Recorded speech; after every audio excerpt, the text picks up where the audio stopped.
Okay, good morning, or afternoon. Gosh, it's morning somewhere. I'm Matthew Goodman. I hold the Simon Chair in Political Economy here at CSAS, and delighted to welcome you here to CSAS on a beautiful day.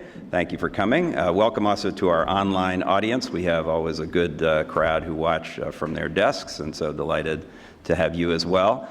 Just a few administrative points for, one immediate thing is to thank for this event, which, by the way, in case you're in the wrong place, this is an event on Russian sanctions and roughly 4 years after they were first imposed.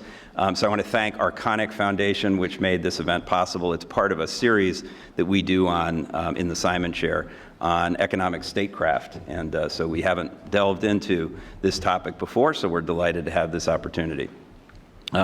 If you could silence your phones, please, and if there's any kind of security event, basically follow me. There's an exit out the back there or down the front, depending on where the problem is, and the rally point is actually around the corner at National Geographic on M Street. So, and then one thing about the run of show today, we're going to have, in a minute, I'm going to invite the first panel up. We're going to have that panel. We'll take a brief coffee break after that panel from about 2:20 to 2:30. And then the second panel will come up to talk about the foreign policy dimensions of this story. Then after that panel, there will not be a break. Senator Cardin will be coming straight up to the podium after the second panel is finished. So please stick around or take the break that's offered at 2:20 if you can. I think that is all the administrative things.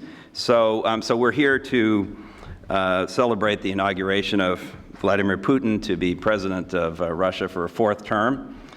He won spectacularly with 77% of the vote. He would have won more, but we were messing with their electoral system, so he only ended up with 77%.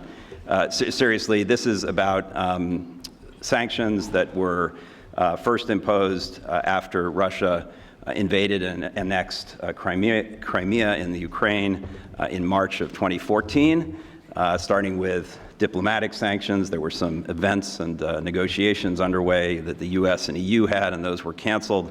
Russia was tossed out of the G8 effectively.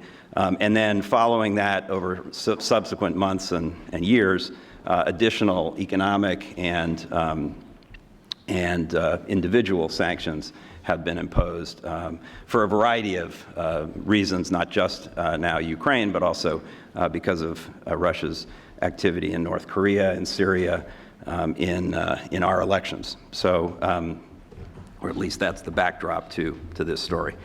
So we're here to really sort through all of that. It's quite a complicated mix of events and actions that need to be sorted through.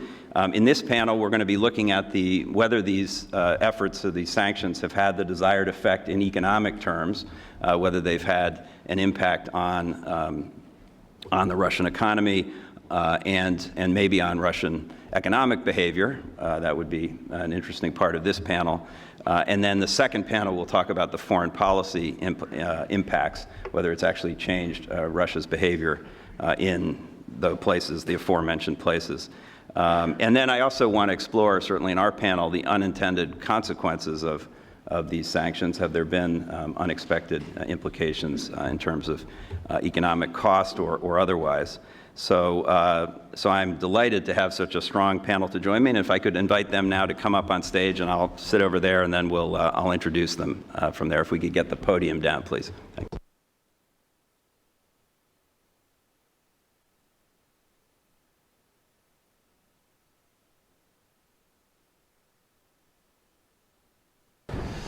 Okay. So, all right. Well, delighted to be joined by this terrific panel of experts. Some you may know, some you may not, but they're all have a very interesting perspective on this set of questions. In this order, from moving down from my left is Elizabeth or Liz Rosenberg from the Center for New American Security. And I should put on my glasses to make sure I get your title right, Senior Fellow and Director for the Energy, Economics, and Security Program. She is an expert in energy-related issues, but also in sanctions, did a project at CNAS on that subject and is doing one on economic coercion now, which I've had some minor involvement in, so it's a very interesting agenda that you have, work program that you do there at CNAS. Delighted to have Liz with us. By the way, she's also a Treasury alum, as are 3 of the 4 of us here. Actually, in a way, we're all kind of alums of Treasuries. And so delighted to have you, Liz. Next to her is Sergei Alexishenko, who is now a non-resident senior fellow in the Global Economy and Development Program at the Brookings Institution. He's former deputy chairman of the Central Bank of Russia in the Yeltsin era, I believe. And he is an economist by training and obviously very expert in the issues of international finance and economics. So we're delighted to have Sergei with us as well. And then at the end is David Murray, who is Vice President for Product Development and Services with the Financial Integrity Network. He was Director of the Office of Illicit Finance at the U.S. Treasury Department. Like me, he was there for about 9 years in total. I mean, at Treasury for about 9 years, and served as our attaché in Islamabad at one point. So he's done some interesting things as well. He left last summer, or summer of 2017, right? So he's relatively recently been at the Treasury Department working on issues like this. So I think that is everyone, right? Great. So let me get started by asking, actually, Dave, I'll start with you. Explain to us, I just want to lay down kind of what happened and sort of how Treasury geared up to start working on sanctions back in 2014. So if you could just do a quick introduction to familiarize people with the story. Yeah, thanks, Matt. So the initial basis for the sanctions was Russia's aggression in Crimea and Eastern Ukraine. And as that situation heated up, and it was really a very difficult foreign policy problem for the Obama administration, when you look at the top end of the escalatory ladders for both Russia and the United States, nuclear war is at the top end of those escalatory ladders. And that's obviously a place that you don't want to go. And we were quite aware that this could spin out of control, and that's where we could land. As the sanctions discussion evolved around Russia, it was immediately clear to us that this would need to be a program like no other program that we had had. We had never taken on sanctioning an economy the size of Russia, as integrated into the global economy as Russia's, with so many of our allies dependent on Russia for commodities. So this really called for a different kind of program. And where we settled was really a hybrid program. What you see in the Russia sanctions were the traditional US sanctions listings. US persons are prohibited from doing business with the people who are listed. So that's one prong of the sanctions program. That was the first prong that we used. But we also recognized, we believed, that it was important to put pressure on the Russian economy as a whole. A broad financial pressure campaign of the type that we carried out against Iran, but certainly not as intense because the risk of spillover, particularly on our allies, was much higher than it was with Iran. So you saw an innovation in the Russia program. You saw a set of sanctions that we referred to as sectoral sanctions, where we prohibited equity investment and trading in debt of some Russian entities. And we gradually expanded that, starting with financial services and then moving outward. So the idea was to take a very precise bite out of the Russian economy while minimizing the risks for our allies and minimizing the risks of spillover onto ourselves as well. Now, since then, the scope of our program has grown significantly. Now our program also is meant to address Russia cyber intrusions into the United States and Russian active measures targeting the United States. The EU program has not grown in scope in that manner, and as a result, it also hasn't grown in intensity. So the situation we have today is really a persistent and growing gap between the United States and the EU in the sanctions program, and that brings along with it its own complications, and frankly, for the people who we work with, a lot more risk. Because where you see big financial institutions getting in trouble with sanctions, it tends to be those places where you have activity that's permitted by one jurisdiction and prohibited by another jurisdiction. Okay, great, good. Well, I have some follow-up questions, but let me get everybody involved first in in laying down the basic facts here. So, Sergey, let me turn to you and ask you, before 2014, the Russian economy was doing pretty well. It turned south pretty sharply from 2014. How much of that was because of the sanctions? You know, what kind of were the general conditions going into the sanctions? What else was going on, and what has the impact been over the last, now 4 years economically? Okay. Matt, thanks for inviting me here, but there is a mistake in your initial statement that Russian economy in 2013 was in a bad shape. In 2013, oil prices were $108 per barrel, and the Russian economy was growing only 1.3% per year. That's not good, taking into account that only in the beginning of 2012, Russia reached pre-crisis, pre-2008 level. So Russia fell down by 10% from top to the bottom in 2008, and then it took 3 years to recover. And after that, the growth stalled. So Russian economy before sanctions was not in a good shape, and they've said very well about targets of the US administration or the West. I would say that none of those targets was reached, maybe except of one, to minimize spillover effects. That was reached. Because I believe that in general, looking backward, we have to say that there was no any significant economic pressure on Russia, and what President Obama called to increase economic costs of Russian aggressive policy, it was not reached. We know very well about the financial turmoil in December of 2014 in Russia, when ruble collapsed from something like 32 rubles per dollar to more than 70 rubles per dollar. But it occurred not only of sanctions, it was combined with the decline in the oil price, and it was combined with the mistakes of the central bank. So altogether that led to a collapse in the exchange rate of the ruble, but later on, starting from maybe February 2013, the situation of the currency market has stabilized, and the decline in 2015, when Russian economy declined by 2.5%, it's much smaller than in the crisis of 2008, was caused mainly by the lower oil prices. So in the beginning of 2015, maybe in the first half, there were different assessments of the impact or potential impact of sanctions on Russian economy, and all experts agree in the assuming that it will be between 1 and 1.5% of GDP. I think it was less. I think it was less, and there was no afterwards assessment, so we cannot compare. But I believe that overall decline of the Russian economy in the low recession. Recession started in the second half of 2014 and lasted for 9 quarters. It was the longest recession in 20 years, but the overall combined decline was only 3.2%. So it was 3 times less than in the crisis of 2008. And once again, I have to emphasize it was caused mainly by low oil prices. If you look backward on Soviet and Russian economic history, you will see that, very easy, you will see that as soon as oil price is down, Russian or Soviet economy is down as well. As oil prices are going up, Russian Soviet economy is going up as well. So that's, I believe, it's the most important factor.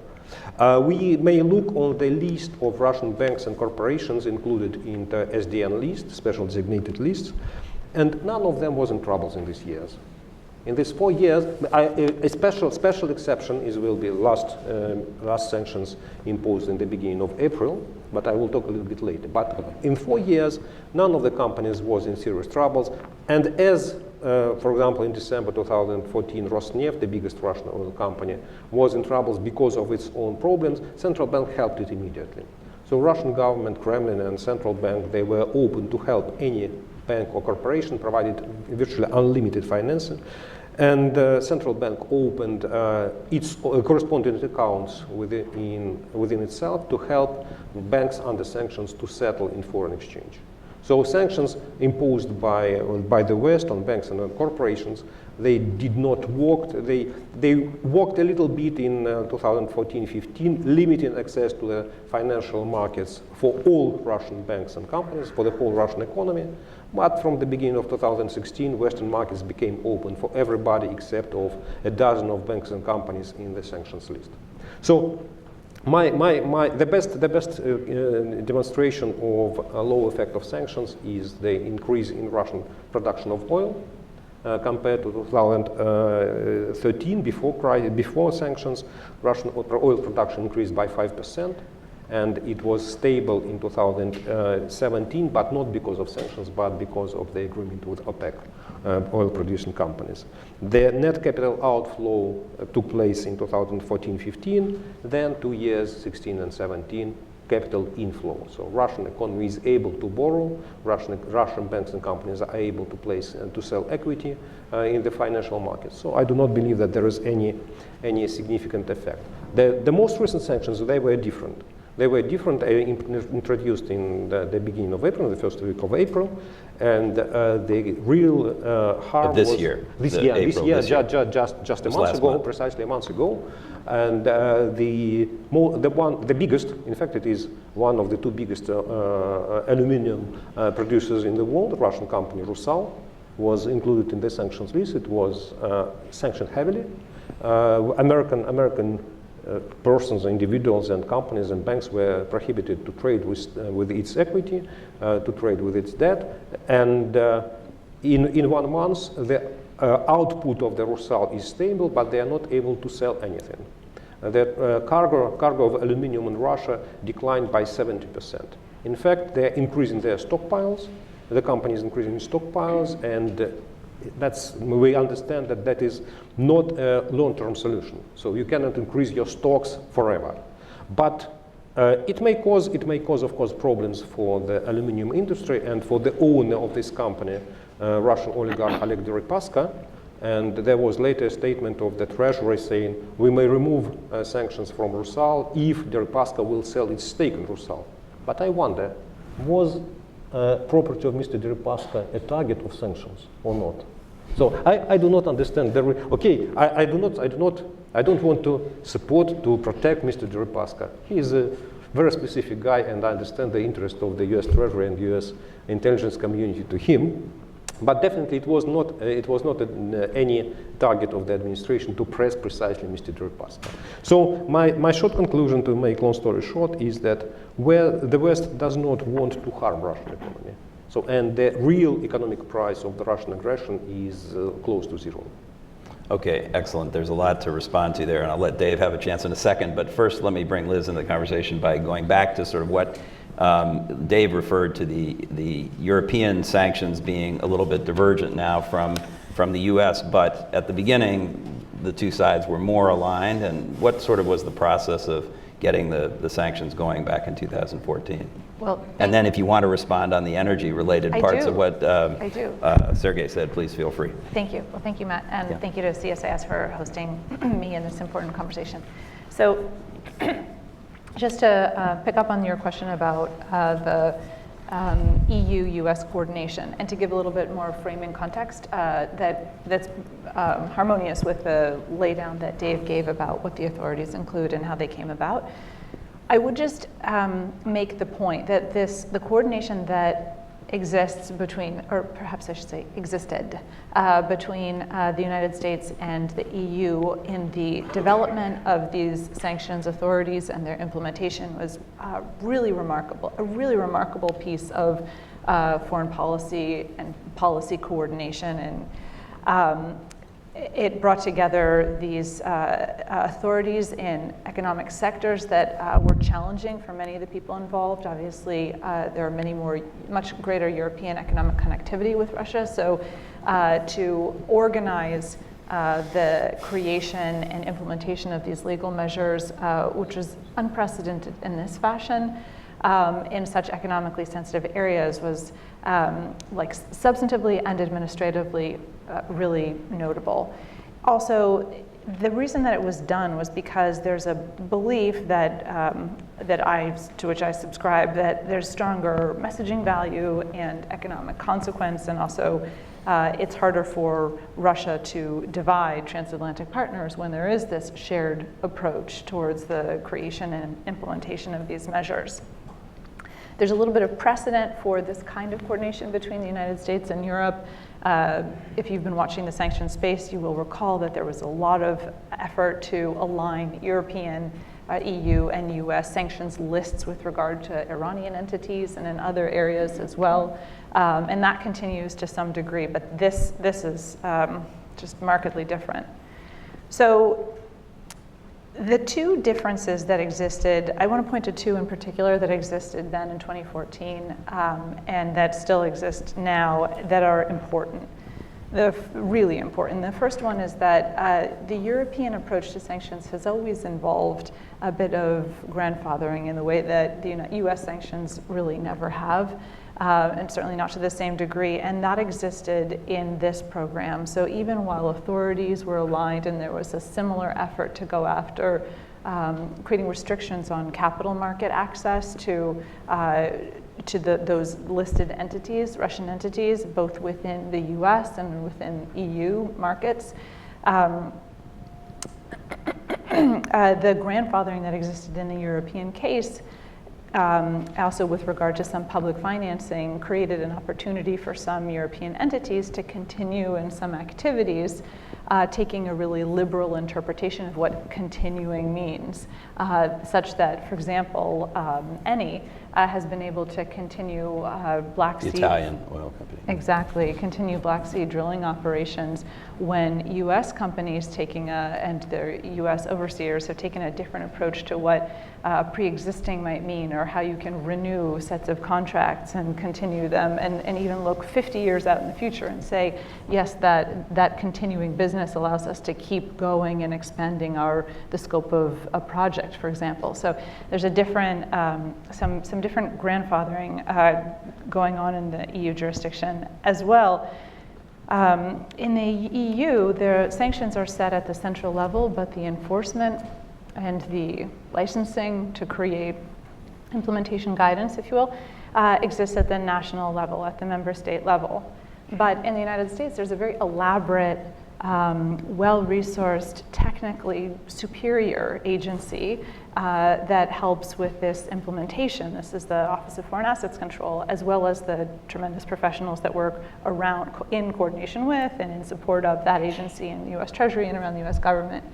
But no other government in the world, and not in Europe, at the national level has a similar administrative body to work on the same kind of licensing and implementation issues. And so what that means is that even where there are restrictions that exist on these sanctions at the EU level, if a national government is not in the same place to enforce and impose penalties for their violation, then not only do you have some carve-outs or grandfathering in the EU case, but there may also be an opportunity for legal restructuring or regulatory arbitrage. That is to say, getting out from under the application of sanctions in the EU that goes somewhat unchecked by enforcement or regulatory authorities.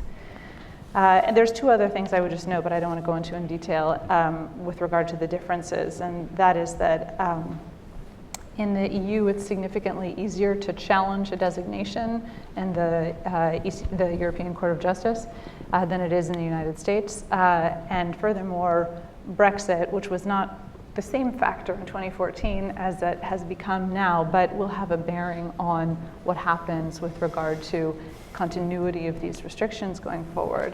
The UK is overwhelmingly important in the EU in bringing information, the technical work, the intelligence and the enforcement muscle to EU sanctions. And it's that rather than being the financial hub of Europe. I mean, that as well. That too. That as well, right? So you're moving that outside of the jurisdiction of the EU. It's both the political will, the financial center, the technical capacity, the intelligence assets. I mean, that's all significant to that. So not to go on too long, but I will just say what Dave has said about the way in which these two programs have diverged, it's maybe even an understatement. I think we could lean in much harder to talking about how different these programs have become and how profound the trajectory is diverging. These two trajectories are diverging. The animating political issue for these constituencies when it comes to Russia is really different. It's no longer Ukraine. I mean, the election interference, involvement in Syria, the Salisbury attack, these different constituencies are moving in really different directions, and the authorities are different now. What motivates people in the United States may have to do with more sanctions with regard to election interference and malicious cyber activity, and not so much with Russia's territorial ambitions in Eastern Ukraine. So I mean, I'll stop there for now. And I'm tempted to ask a follow-up, but I think the next panel is going to talk a little bit more about the relative sort of foreign policy and other objectives of the sanctions. So I'll let that lie for now. But let me come back to Dave and ask you to, if you want, respond to Sergey's presentation. Does that sound like what you expected the effect to be, what you actually think the effect was in Russia? And in doing that, if you could help sort through the different, because Sergey seemed to emphasize that the one that seems to be having the biggest effect is these recent ones, which are more targeted at individuals than some of the early diplomatic or economic and other sanctions. And is there significance in that? And how do you think about the different forms of sanctions as having different effects? Yeah, so I mean, first in terms of the original design, I mean, the intent was never to crater the Russian economy. I mean, if that had been our intent, it would have been a much easier program to design. But I mean, I think through the summer of 2014, the Europeans had a series of meetings because sanctions in Europe is a much more bureaucratic process than it is here. And everybody knows when the meetings are going to be and what's going to be on the agenda. And I do think you saw Putin calibrate Russia's activity in Eastern Ukraine and Crimea to those meetings, and having a lull and moving forward to kind of try to forestall additional sanctions. I don't think we'll ever know the answer, or at least never have a consensus answer on what was a bigger driver, the drop in oil prices or the sanctions. But I mean, you had Russia facing economic headwinds, and then sanctions in the face of that. So I think at the very least you're looking at a more prolonged recovery for Russia, and then also on the long-term side of the ledger, making the financing for Russian firms more expensive. That's a long-term cost, and then depriving energy firms of advanced technology. I mean, that's a very long-term cost. I mean, that's not something that's going to show up in a year over year. Now, I mean, the sanctions, the intensity of sanctions, the increase in sanctions, it waned as you got into 2015 and certainly 2016. And one of the things that we learned at the Treasury Department, and I think we learned very well from the Iran program, is that constant sanctions do not equal constant pressure. One, your adversary is going to learn how to evade and work around. They're going to find substitutes. But two, economics is so much about expectations. And by the time you get through year one of sanctions, a lot of people have reset their expectations for economic growth. I mean, I think you remember the recession we had here. The first time we had growth again, people thought it was great, and it was really anemic growth, but it was growth, and people thought it was great. Whereas if you'd asked them 5 years ago, oh, would you be okay with the kind of growth we're having in 2012? I think everybody would have said, oh, you're nuts. That sounds terrible. So expectations reset over time, and if you are not diligent about recrafting sanctions as time goes on, then your pressure is going to decrease. Okay, Sergey, let me ask you one relatively small question and then a bigger one, which is, maybe it's not small in its answer, but later in 2014, Russia imposed counter-sanctions on fruits and meats and things from the U.S. and Europe, I guess, or from other countries that were imposing these sanctions. And first of all, what was the impact of that on the Russian economy? Is that anecdotally, I hear that that's actually been a problem for Russians being able to access at reasonable prices some of those commodity products and so forth. So has there been that sort of rebound effect? That's the sort of narrower question. But the broader one is what maybe you hinted at it in your answer about Deripaska and Rusal, but what would have actually had more impact on the economy and economic behavior? And then later I'm going to ask you about the political impact of all that, but first still sort of trying to get at the economics of this. Immediately after the sanctions, the Western sanctions were imposed in end of July, beginning of August 2014, President Putin announced that Russia will impose counter-sanctions. And it was a brainstorm in the Kremlin, but it concluded that Russia can do nothing to harm Western economy, Western financial markets. And the solution that was chosen in Russia, it's called to bomb Voronezh. Voronezh is a Russian city, to punish own people. And Kremlin decided to ban the import of food from European countries, from the United States, from Australia, New Zealand, and Canada. So, in fact, that was the real disaster for the Russian consumer market, for the high-end consumer market, because Russia is a country that is exporter number one of grain, but it's lacking production of many agricultural products. Moreover, Russia is a northern country, and many of plants and vegetables, fruits, they do not grow in Russia at all. And that's why Russia needs permanent import of everything, of many foods. And it was banned, prices jumped, and as a result, in 2015 and 16, the very specific industry of Russian economy, or Russian food industry, flourished. It's called the production of cheese product. Cheese product is a very specific nature. It's not cheese. It's product based on palm oil. So, and it was sold in the Russian supermarkets as substitution for cheese, and that resulted that Russian people should purchase something else, not cheese, but some artificial food. So definitely, it was not good. It was not good for the health of the Russian nation, but as well, it was not a harm. It was a real harm for four Eastern European countries. It's Lithuania, Latvia, Poland, and Finland, whose export of agricultural products was oriented on Russia. But in 2 years, all of those countries, they substituted destinations of their export from Russia to other countries. So it was not very strong. As we say, what could be stronger? I have to draw attention to the fact that Russia as a country, Russia as a state, is not a subject of sanctions. There is no one sanction imposed on Russia itself. All sanctions are imposed on individuals, on banks, on companies. Russia is not subject of sanctions.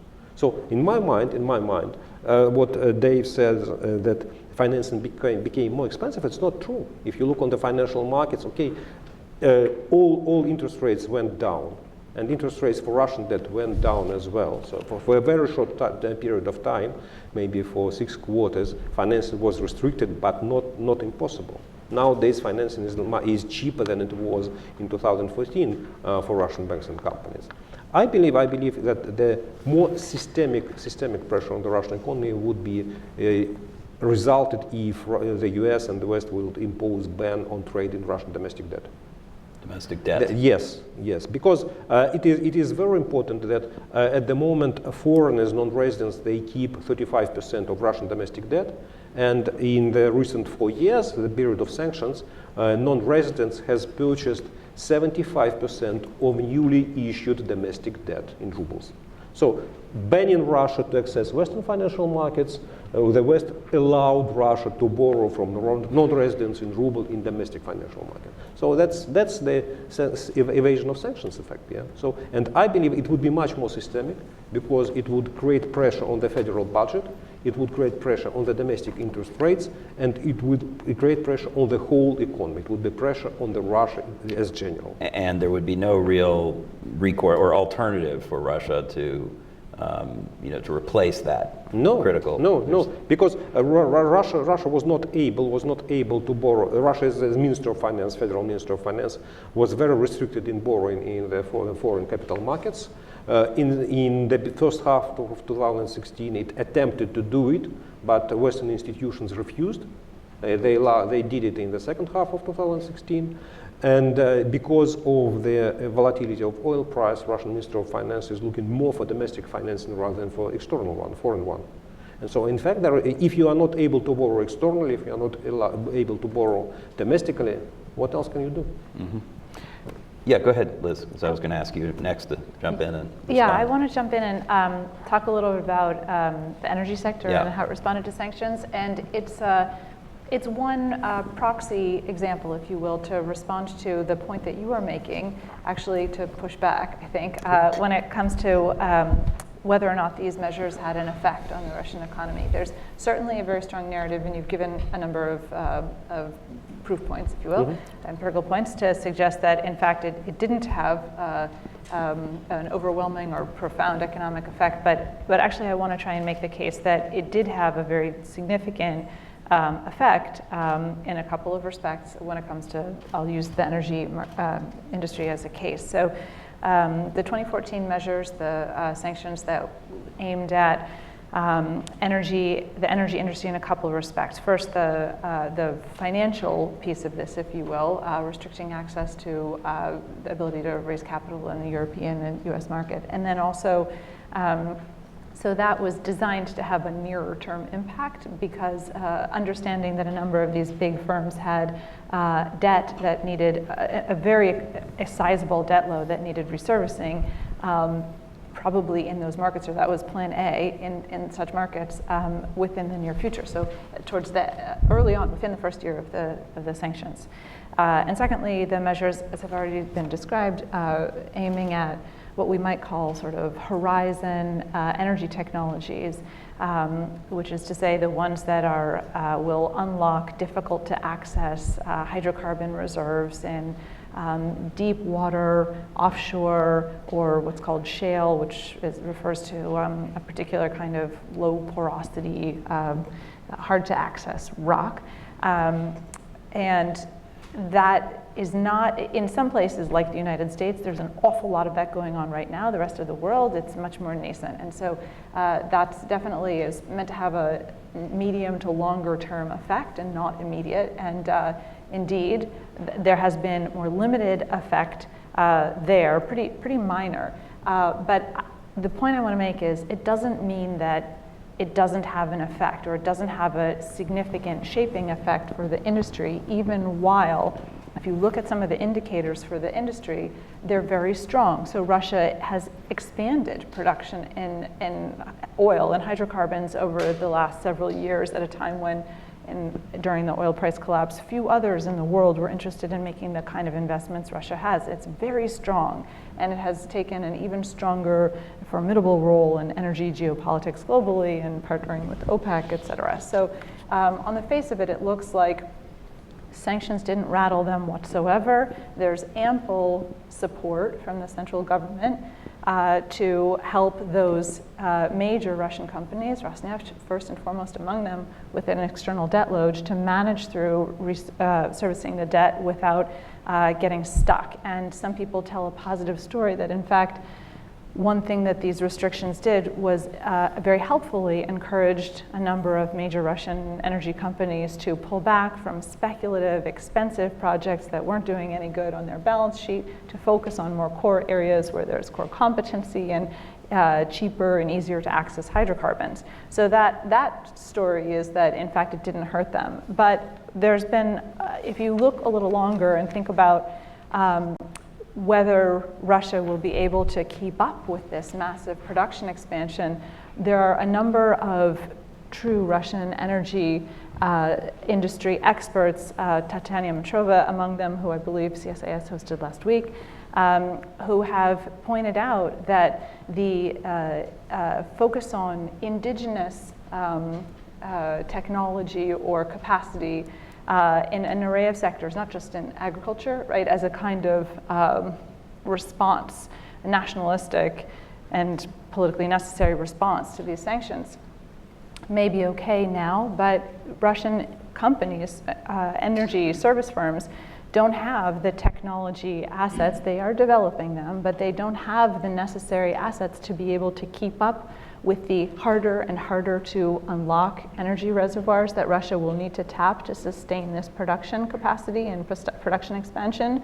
And so, in the estimation of a number of people, Tatiana among them, when you're getting out towards 2025 and beyond, in fact, there may be a very meaningful decline in Russia's ability to produce hydrocarbons and sustain its production growth.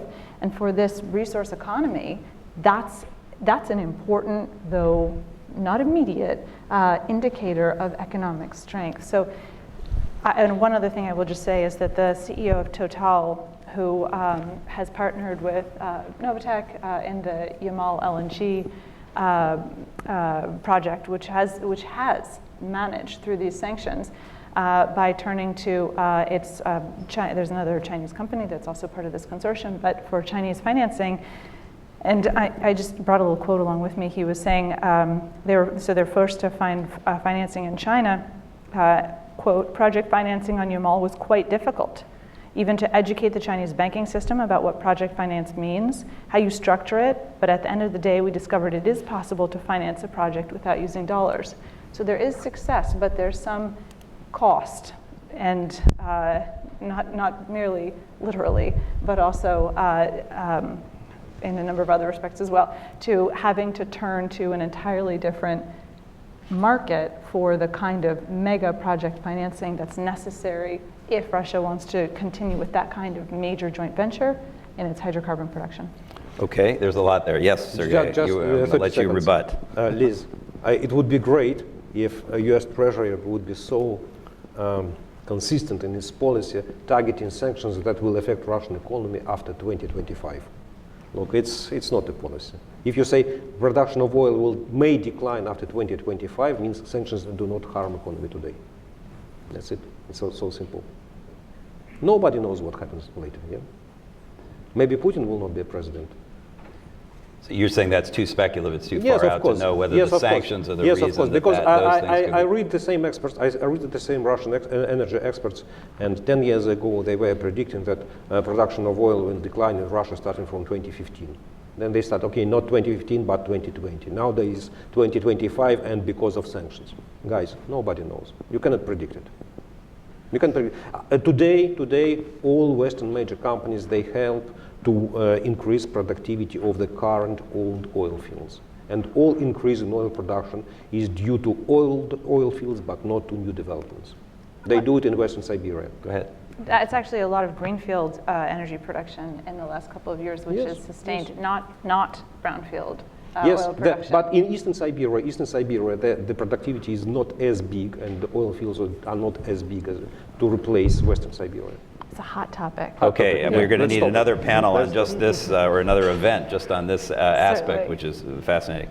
Let me ask Dave another question, which is about this issue of, I don't know if it's called, if he put it in the bucket of unintended consequences, but the challenges of implementing and the potential spillovers and other challenges. I'm thinking of a bunch of things, but when you, I mean, there's the issue of coordination with the EU, but there's also some of these sanctions hit other allies and partners directly or indirectly. I see that General Mattis is trying to get a waiver for arms sales to India that come from Russia under some of this.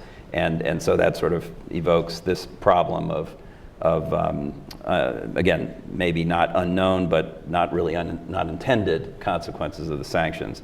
How do you balance all that? And then I'm going to, let's stop there and just ask you how you manage in the financial system as well. How's that? Right. So look, I think there's certainly unhappy consequences of the sanctions. I mean, this is one of the challenges in sanctioning Russia. Is, we have a number of allies who are dependent on Russia, whether it's for military goods, military technology, or in the case of Europe, for energy. I mean, that's a vulnerability. That's a vulnerability for us. It's a vulnerability for our national security policy. I mean, frankly, it's a vulnerability for our allies. Although I'm not sure that they perceive it in the same way that we do necessarily. So it's an incredible challenge in designing a program like this, because you want something that's going to be effective in the near term, because you always want to be able to show some returns on what you've done in the sanctions space in the near term. But it also has to be something that you can live with and are prepared to live with in perpetuity, right? Because you cannot impose sanctions to try to change someone's behavior and then decide you're going to roll back sanctions unless that behavior has changed. Right? I mean, it undermines the credibility not just of that sanctions program, but of the sanctions tool generally. So I mean, it's an incredible challenge to try to navigate around all of this, and I mean, it's one of the reasons, one of the conditions that we really looked for when we designed a sanctions policy was a broad-based consensus, and getting to a place where there were going to be common rules. One, it's so much easier for the financial system to implement, so it's much more efficient.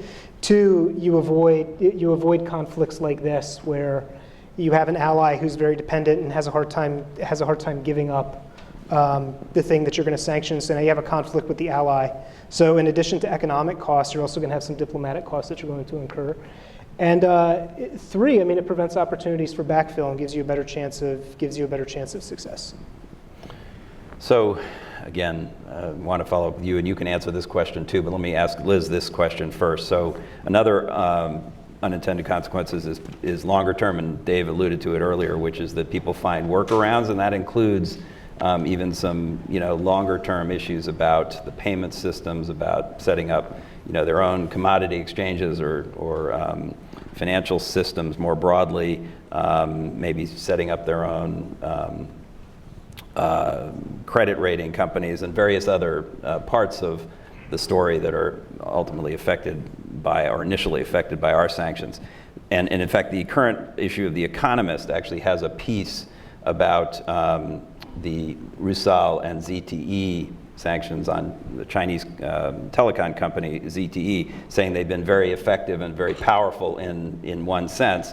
But the very end of the story, the very last sentence says that, quote, America's use of its new weapons simultaneously demonstrates its power and will hasten its decline, meaning that the U.S. is going to be increasingly finding it more difficult to use these mechanisms, that alternative payment systems, the dollar may not be the same, used in the same way that it has been.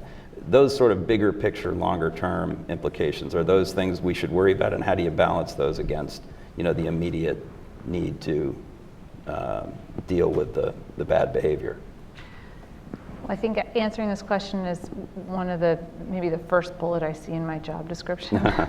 I love this question, and I think it's important. And there's a couple of things, and we can come back to this. I'll come back to this in 1 second, but that we should think about as some of the implications of the U.S. reaching for this maximum pressure sanctions approach across the board. Now, this turning to this as a tool of first resort. There's some concerns about sustainability, but there's a separate question, which maybe The Economist actually haven't read it yet. I will go do that. But article may or may not have pointed to, which is in the face of, if you accept the premise that in fact such intensive use may be diminishing their availability with respect to Russia or anything else, do you then A, double down and use this authority while you've got it in order to advance your agenda, or do you try and exercise restraint and encourage other people to exercise restraint so that you preserve the ability to reach for this tool for as long as possible? And that's an interesting methodological question, which current policymakers should very seriously consider. But as far to the earlier part of your question about what are some of the implications, maybe one way to boil this down is to say, for as long as the US has a really broad jurisdiction or broadly understood jurisdiction, then it will have really powerful use of sanctions as tools. And this may relate to getting after Russian malign actors, as this administration has come to call them with shorthand. Or for anything else. And so that means, so you're saying a diminishing use of the dollar, well that's a kind of shrinking jurisdiction, or maybe think about evolutions in financial technology such that in a distributed ledger system where certain value transfers may live outside of US jurisdiction. In fact, they may not live neatly in anyone's jurisdiction, particularly if regulators struggle to understand how to regulate and demand some transparency around this, then that also will diminish. I think actually that may be the most significant near-term concern about the diminishing availability, so diminishing US jurisdiction, and then what that means for the availability of US sanctions. And in the Russia case, interestingly, actually, there are many powerful, globally networked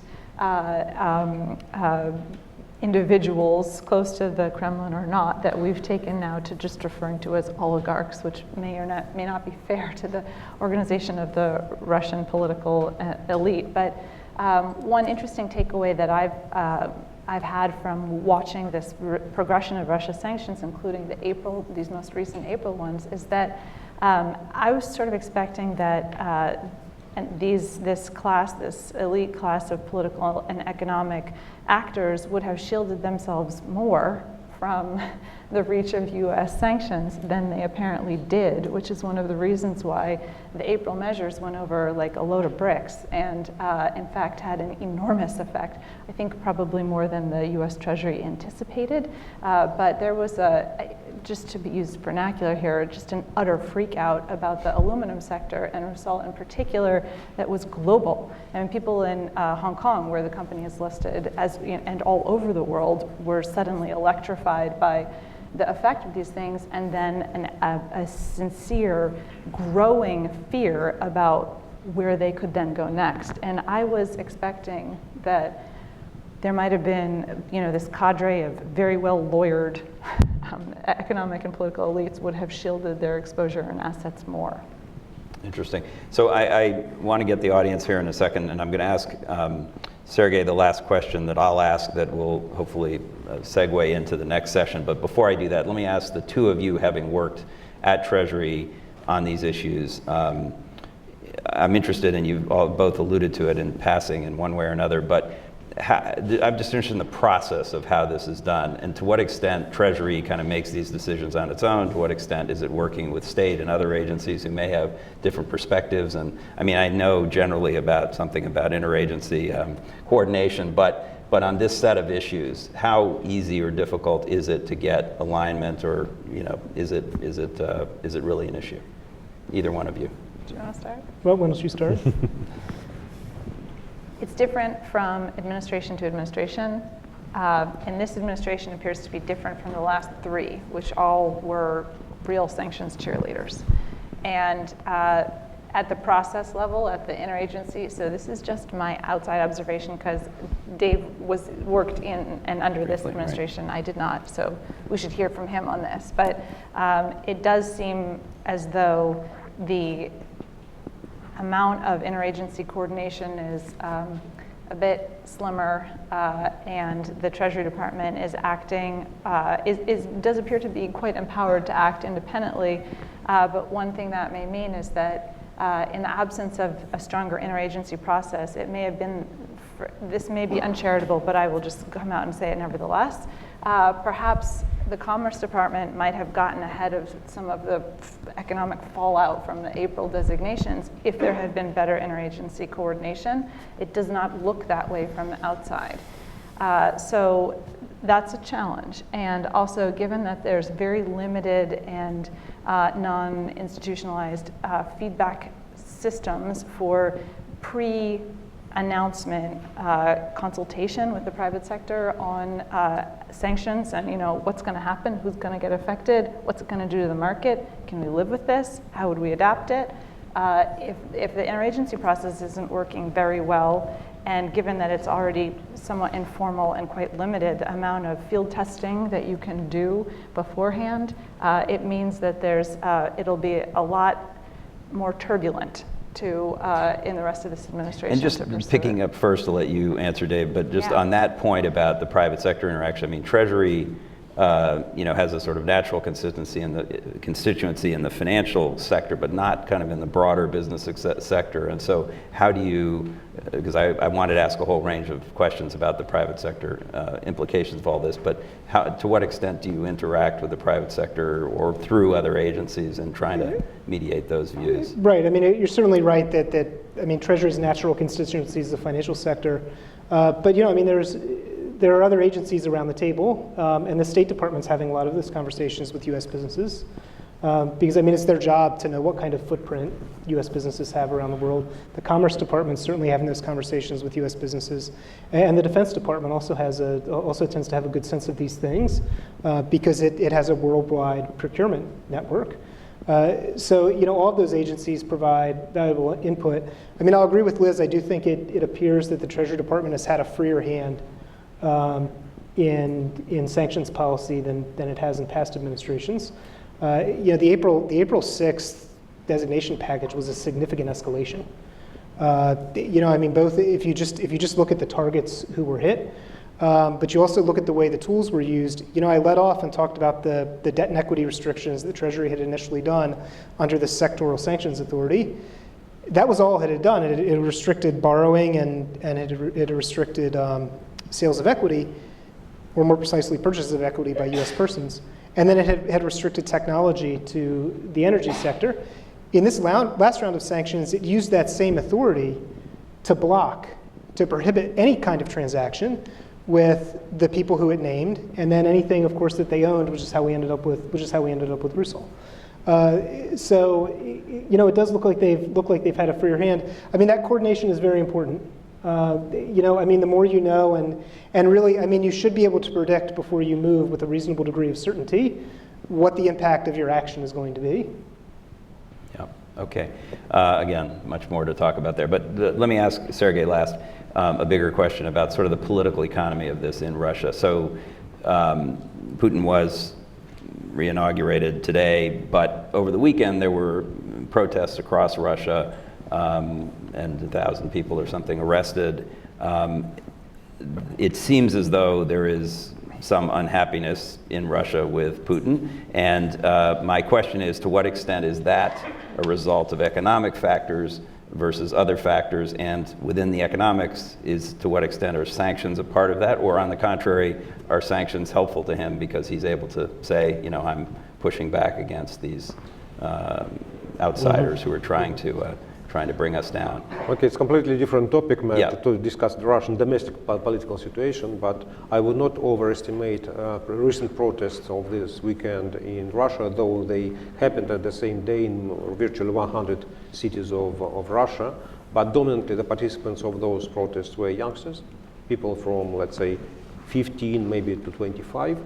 And they do not understand the real economy. They do not, usually they are students at school, high schools, at colleges, universities, and so on. So they have no working experience. Of course, they are not business owners, and they cannot assess Western sanctions. The economic situation, Russian economy is rather stable, but economic situation is bad for Putin because the poverty is very high, the poverty level is very high. And if in all polls, Russian people say that the most important problem is poverty. And if, okay, those protests that happened yesterday and before that, or the day before yesterday and before that, they are linked to the freedom of speech, to democratic values, to right to elect new leader, to change in the power, and so on and so forth. They are not linked to economic troubles.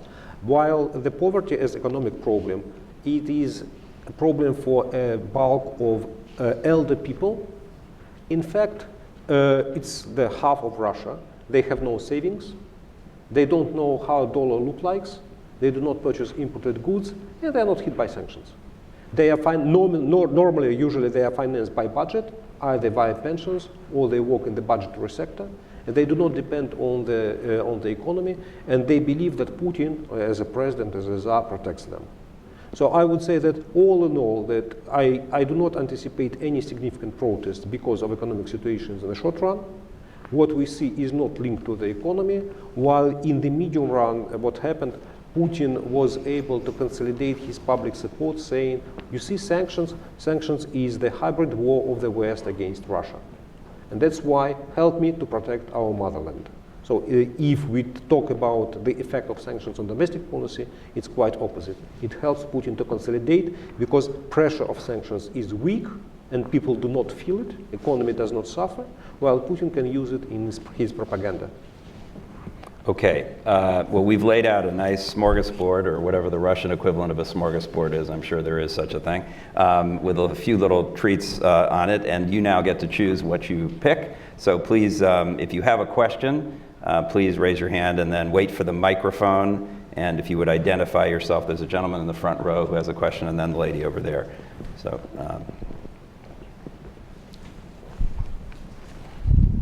Thank you.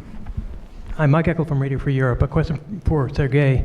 Last week we saw reports that Alexei Mordashov had approached the Kremlin for some sort of financial support as fallout from the sanctions. He follows Vekselberg and Deripaska in seeking some sort of state support. This is one of the other targeted correct, oligarchs. Okay. The head of Power Machines. So I'm wondering, what do you make of that? The fact that we now have 3 very prominent Russian business leaders seeking state support for their companies, and do you anticipate more of that sort of billionaires showing up hat in hand looking for some sort of support from the Kremlin? Oh, of course, it is. It's a tale of the chicken and the egg. Do Russian oligarchs support Putin? Does Putin support Russian oligarchs? Yes and yes. Current oligarchs, they support Putin regime because they can benefit from the current economic situation. They can benefit from the export of commodities and raw materials. And since the crisis of 2008, Putin has demonstrated that he is ready to spend public money to help oligarchs as well. In the crisis of 2008, Russia dedicated something like $15 billion. It's, by that time it was a significant amount of money, some more than 1% of Russian GDP, to help oligarchs to sustain in business. When sanctions were introduced in 2014, Russian parliament adopted a law that person under sanctions, they may deduct personal income tax and be refunded by the treasury. In this situation, when sanctions were more targeted on Deripaska, who is the owner of aluminum company, and Vekselberg, who is the owner of the power generation company in Russia, Putin said, we will help you. Okay, if you are a business owner and the president of Russia says, we will help you, what should you do? Of course, claim for money. Of course, you have to claim for money because you have to ask much more than you really need. That's the game. That's the game. I'm sure that if new sanctions will be imposed, in individual sanctions on oligarchs, all oligarchs will claim for money as well. But that doesn't mean Putin gives them everything what they request. Maybe some peanuts. But on Mortashov, who is the owner of power machines, it's a company, power generation equipment, who supply turbines to Crimea region. And he is the owner, his main asset is a big steel company in Russia. And that steel company has a subsidiary in the United States. And Mortashov signed, his company signed a letter to US Commerce Department saying, okay, guys, if you will not remove import tariffs on Russian steel to the United States, we will close enterprises in the United States. That's more interesting development. That's more interesting development. Power machines is competing with General Electric in the whole world, but it's a relatively small company. Severstal, this steel asset company, has much more leverage to the US administration here in the country. But being an oligarch, I would be loyal to Putin and will claim for his money in any situation. Maybe it will help. Okay, thanks. Yes, ma'am, over there. Good afternoon. Could you identify yourself, please? Courtney Leach, and I'm from the Overseas Security Advisory Council. I was just wondering, will FIFA in either the short or long term be considered a workaround of sorts with these FIFA, sanctions? Yes. The Football Association? Yes. Okay. The games. Because Russia's hosting the World Cup. Correct, yes. In this year, right. Okay, I'm sorry, the question was, is it a? Would this be, you spoke about workarounds, would any of the funds gained with the games, with American sponsors, with other international conglomerates, would that be a workaround regarding these sanctions? Do you know, Dave, how that's handled? Well, I mean, with respect to American sponsors, I mean, none of the money from an American sponsor could flow through to somebody who's on the list, because that would be a prohibited transaction for the U.S. person, just as if they gave the money to the person directly. I think we're talking about bigger numbers than they can make up for with the World Cup. Okay. Any other reaction to that? Yes, ma'am. There's a woman in blue there.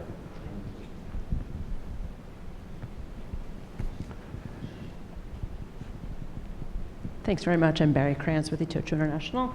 My question is for, I guess, whoever with the previous OFAC experience wants to address it, or Treasury experience. So there was talk already, of course, of Rusal and the April sanctions really sort of shocking the aluminum market, but there were others that were also identified in April, maybe such as Gaz Group. And I'm wondering if, in a situation, if Gaz were to go to Treasury and seek a license extension or even removal from the SDN list, is that something that Treasury might be inclined to look more favorably upon, given the experience with Rusal, or is Rusal really sort of a special exception in that case? Sure, I'll speculate on that. Liz, sorry, may I extend the question? Okay, sure. I will ask the question as well. In the April sanctions, 2 Russian oligarchs were under sanctions, as we heard. Deripaska, who is the owner of Rusal aluminum. Gas, it's not about gas production, but it's light commercial vehicles. And Vekselberg, who is the owner of power generation equipment and 2 Swiss companies. In Swiss companies, Vekselberg, in one of those companies, he had 63% of shares. Immediately after sanctions were imposed, he sold 15% of his shares to the company. And he remained the owner of 48.8% of the company. And US Treasury said, okay, this company, Swiss company, is out of the designated list. Is it equal treatment for Vekselberg and Deripaska? If Deripaska will reduce, and Deripaska and Rusal has indirectly 48.8. You don't have to answer the specific question about Rusal, but just generally in terms of the approach, and Dave, you probably have thoughts on this as well, but Liz. Yeah, no, actually, I think this is a really interesting, where you're coming from in this question, it goes in a really interesting direction. And one way to think about this is, well, who was approaching the U.S. Treasury Department to ask for some additional guidance, a path towards relief, if not relief itself, and maybe even requesting a specific set of actions that could facilitate removal from the SDN list, which is what, of course, Treasury Secretary Mnuchin offered. Was Did we spell out SDN list before the special designated names? Or nationals. Right. So the sanctions blacklist for the United States, if you will. There are actually a couple, but let's just go with the sanctions blacklist. But anyway, so who came to the U.S. government and asked for relief? Well, if you're talking about a publicly traded company, then you've got a lot of proxy lobbyists for you who get entangled in this and are really have their own interests having nothing to do with the particular commercial leaders of this company or the executive team of this company. They want to know how they can proceed without finding themselves crossways with U.S. sanctions. And if they sell off their interest, they don't want to have been charged with materially enriching someone who's on the list, and then the liability extends to them, et cetera. So when you go after a publicly traded company, suddenly all of its, anyone who has an interest in it may become a kind of lobbyist for you. So that's not the case when you're talking about a privately held company or a smaller institution where the set of potential lobbyists is smaller.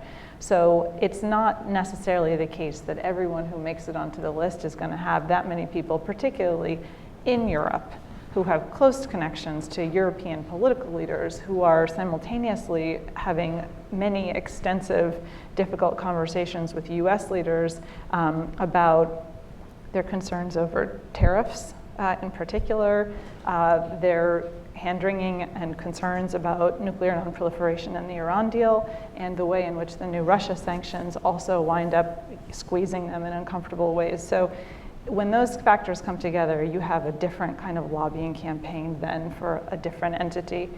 And one thing another really interesting takeaway from this question is, what does this mean about how people think about ownership and control and the risk appetite they have for continuing to bank someone who suddenly has less than the 50% stake in a designated company? So there's are banks or are lawyers going to look at a situation where someone has an interest, but that's not a majority interest, and think differently about what they can tolerate or how they would interpret ownership or control, which usually, if that label can be stuck on you, you may wind up getting stuck with the liability for having been connected to someone on the sanctions blacklist. So I think it's going to change the way people think about that, and from a legal and a compliance perspective, or maybe geopolitical risk perspective, that could mean really big things for the sanctions program.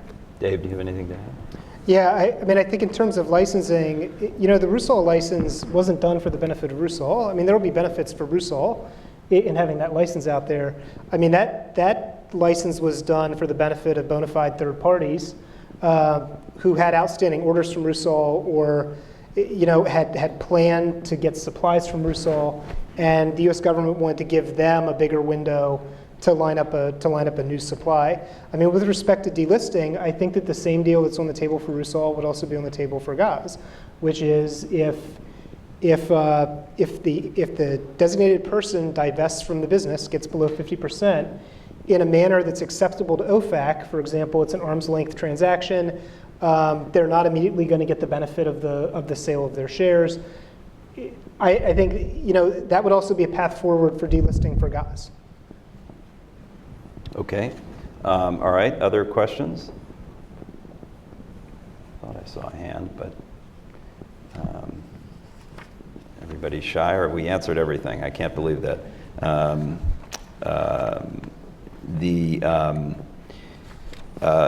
The question of I wanted to go back to something we were talking about very early on.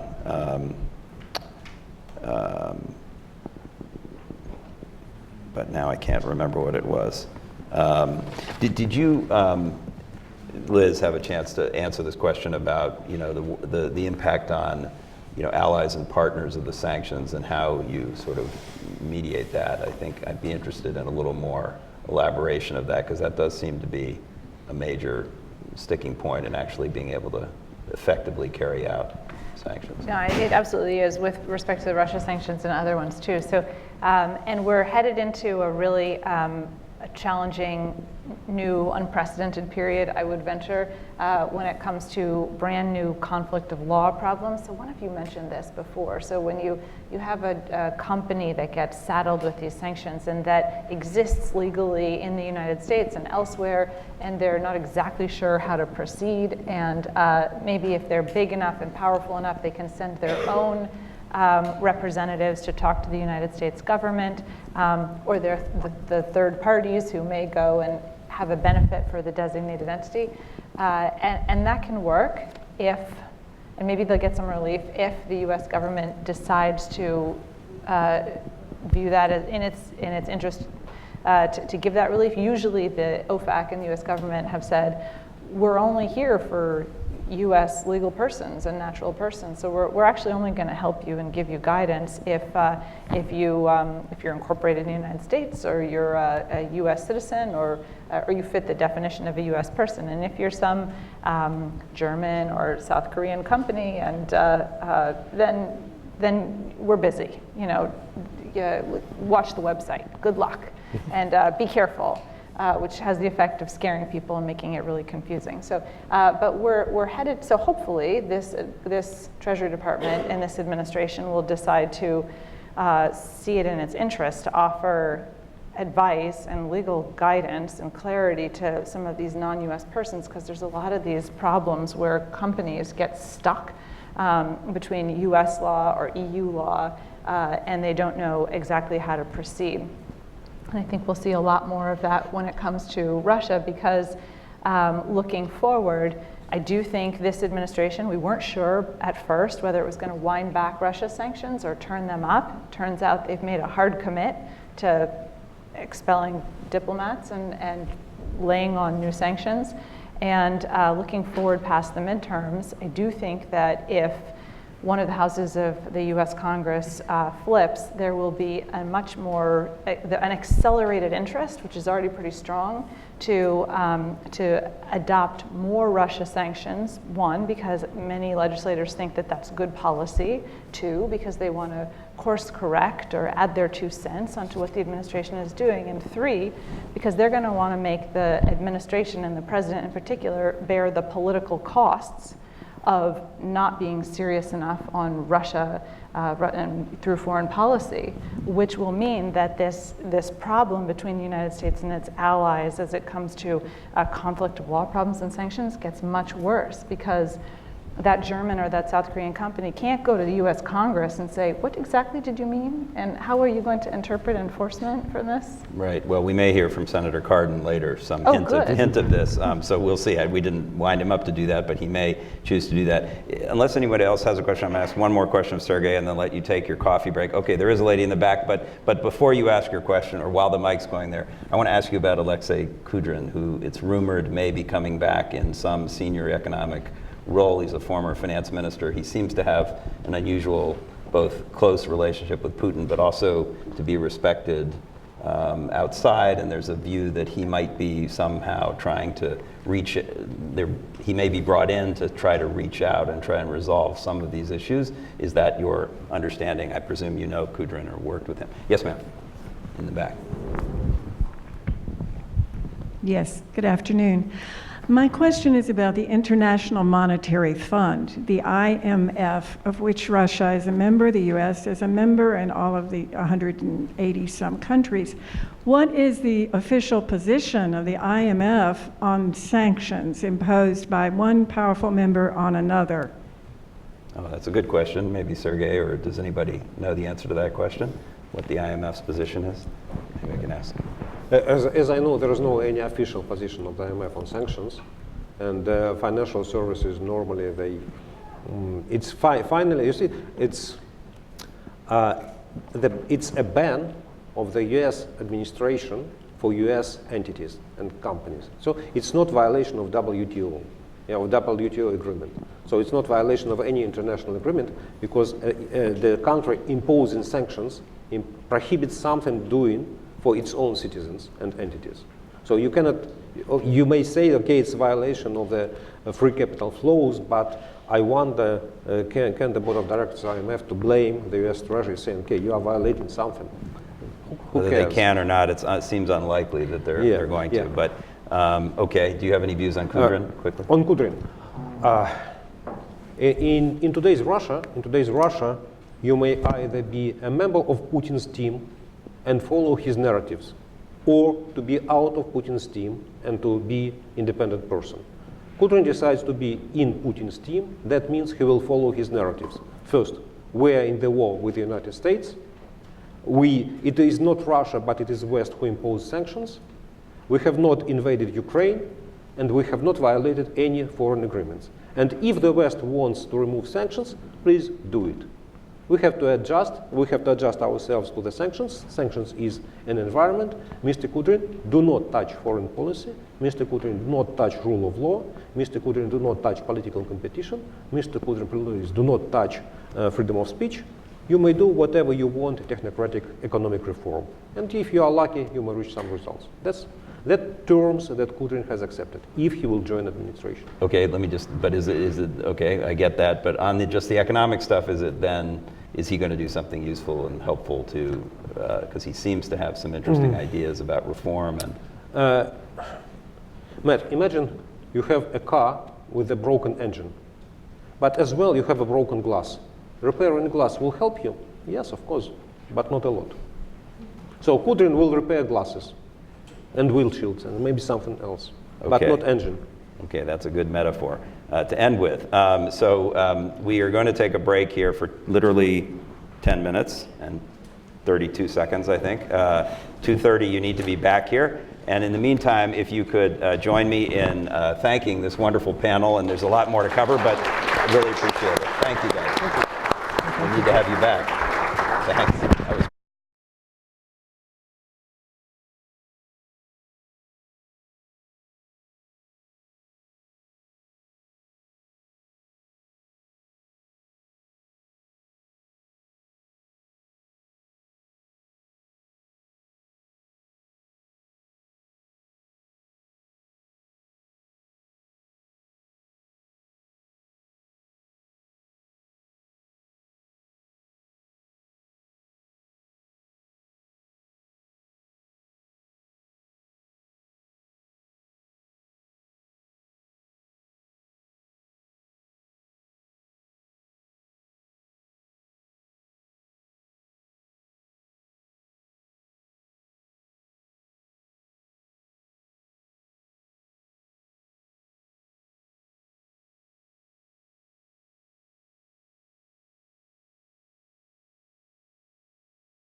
Good afternoon. Hey, how Am are I you on? doing? Good to see you, Pierce. Yes. How are you? What's new? Okay. All right. Well, good afternoon, everyone. I know we're pulling people back from a coffee break, but we are delighted to get started here. Good afternoon. My name is Heather Conley. I'm Senior Vice President here at CSIS. And Matt has been my partner in crime in this half-day session to talk about 4 years of sanctions. You just heard a really rich conversation about the impact of sanctions on the Russian economy. Now we're going to turn to the impact of sanctions on Russia's foreign policy. And I could not think of two better people to help us dissect and understand what those implications are than with me here today. I'll begin on my immediate left with Dr. Olya Oliker, Senior Advisor and Director of Russia and the Eurasia Program here at CSIS. Before Olya joined us, she was a long-serving specialist at the RAND Corporation. She served as director of RAND's Center for Russia and Eurasia and has a series of incredible books and scholarly articles about Russia's foreign policy. And we're delighted, Olya, that you could be with us. And then also we have Ambassador Kurt Volker, United States Special Representative for Ukraine negotiations at the State Department, and he is the Executive Director of the McCain Institute for International Leadership at Arizona State University.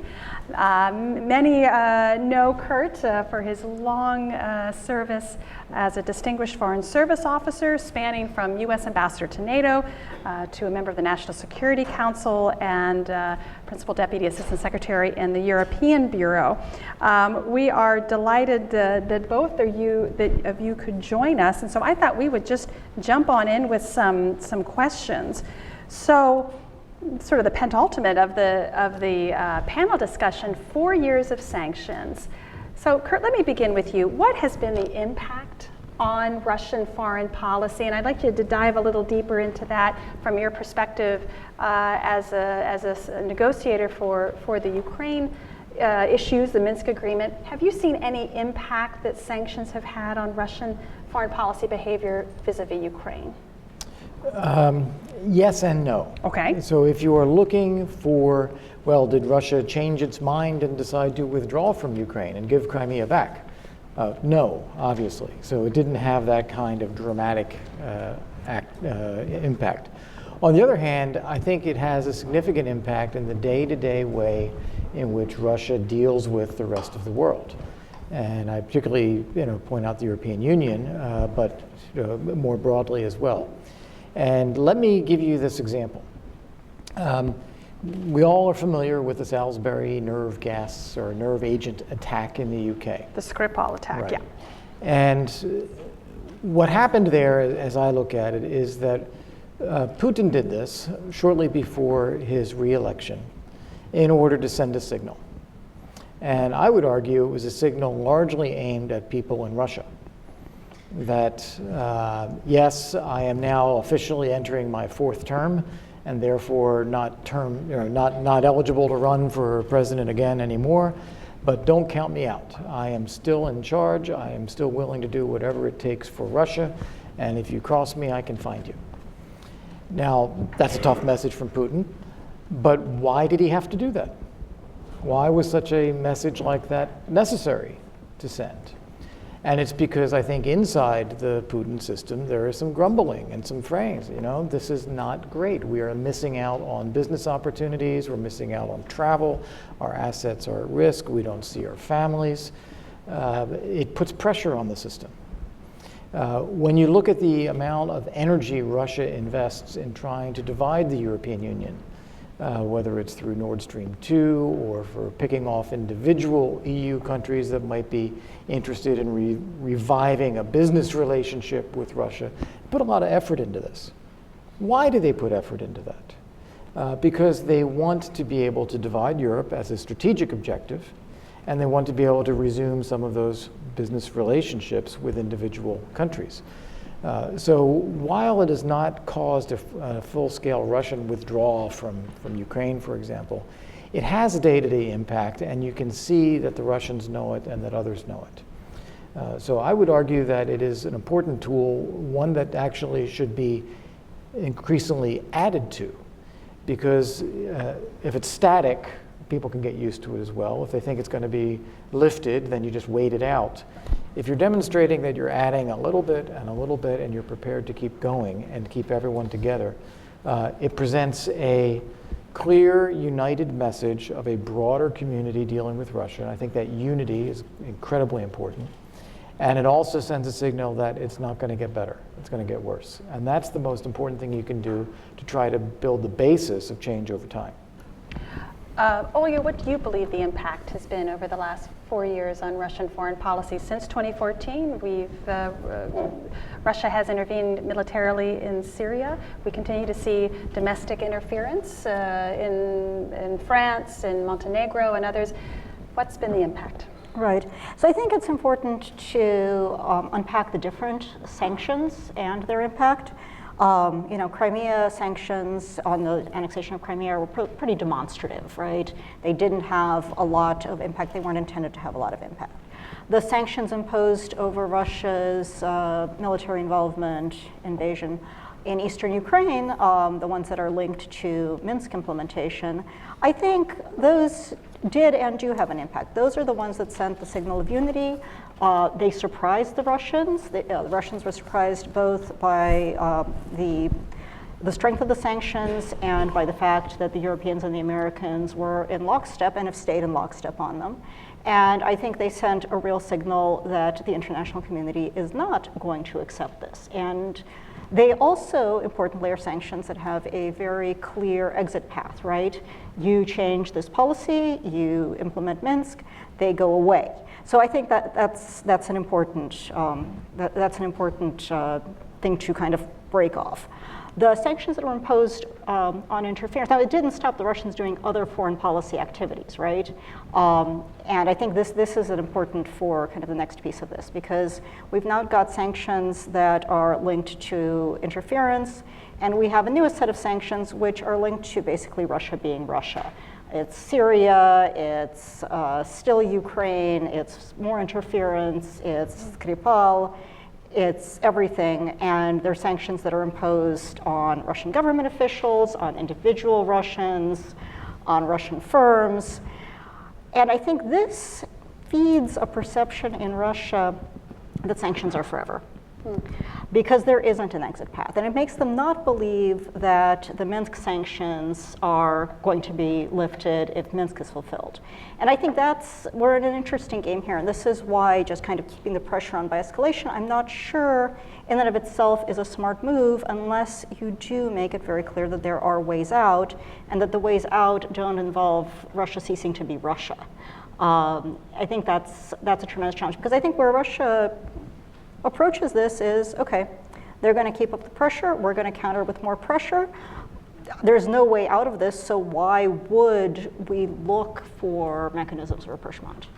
So I think the challenge for me in thinking about this is that sanctions are a tool to help shape an overarching policy. And only what you just described is we're starting to get tangled up in what we are trying to accomplish.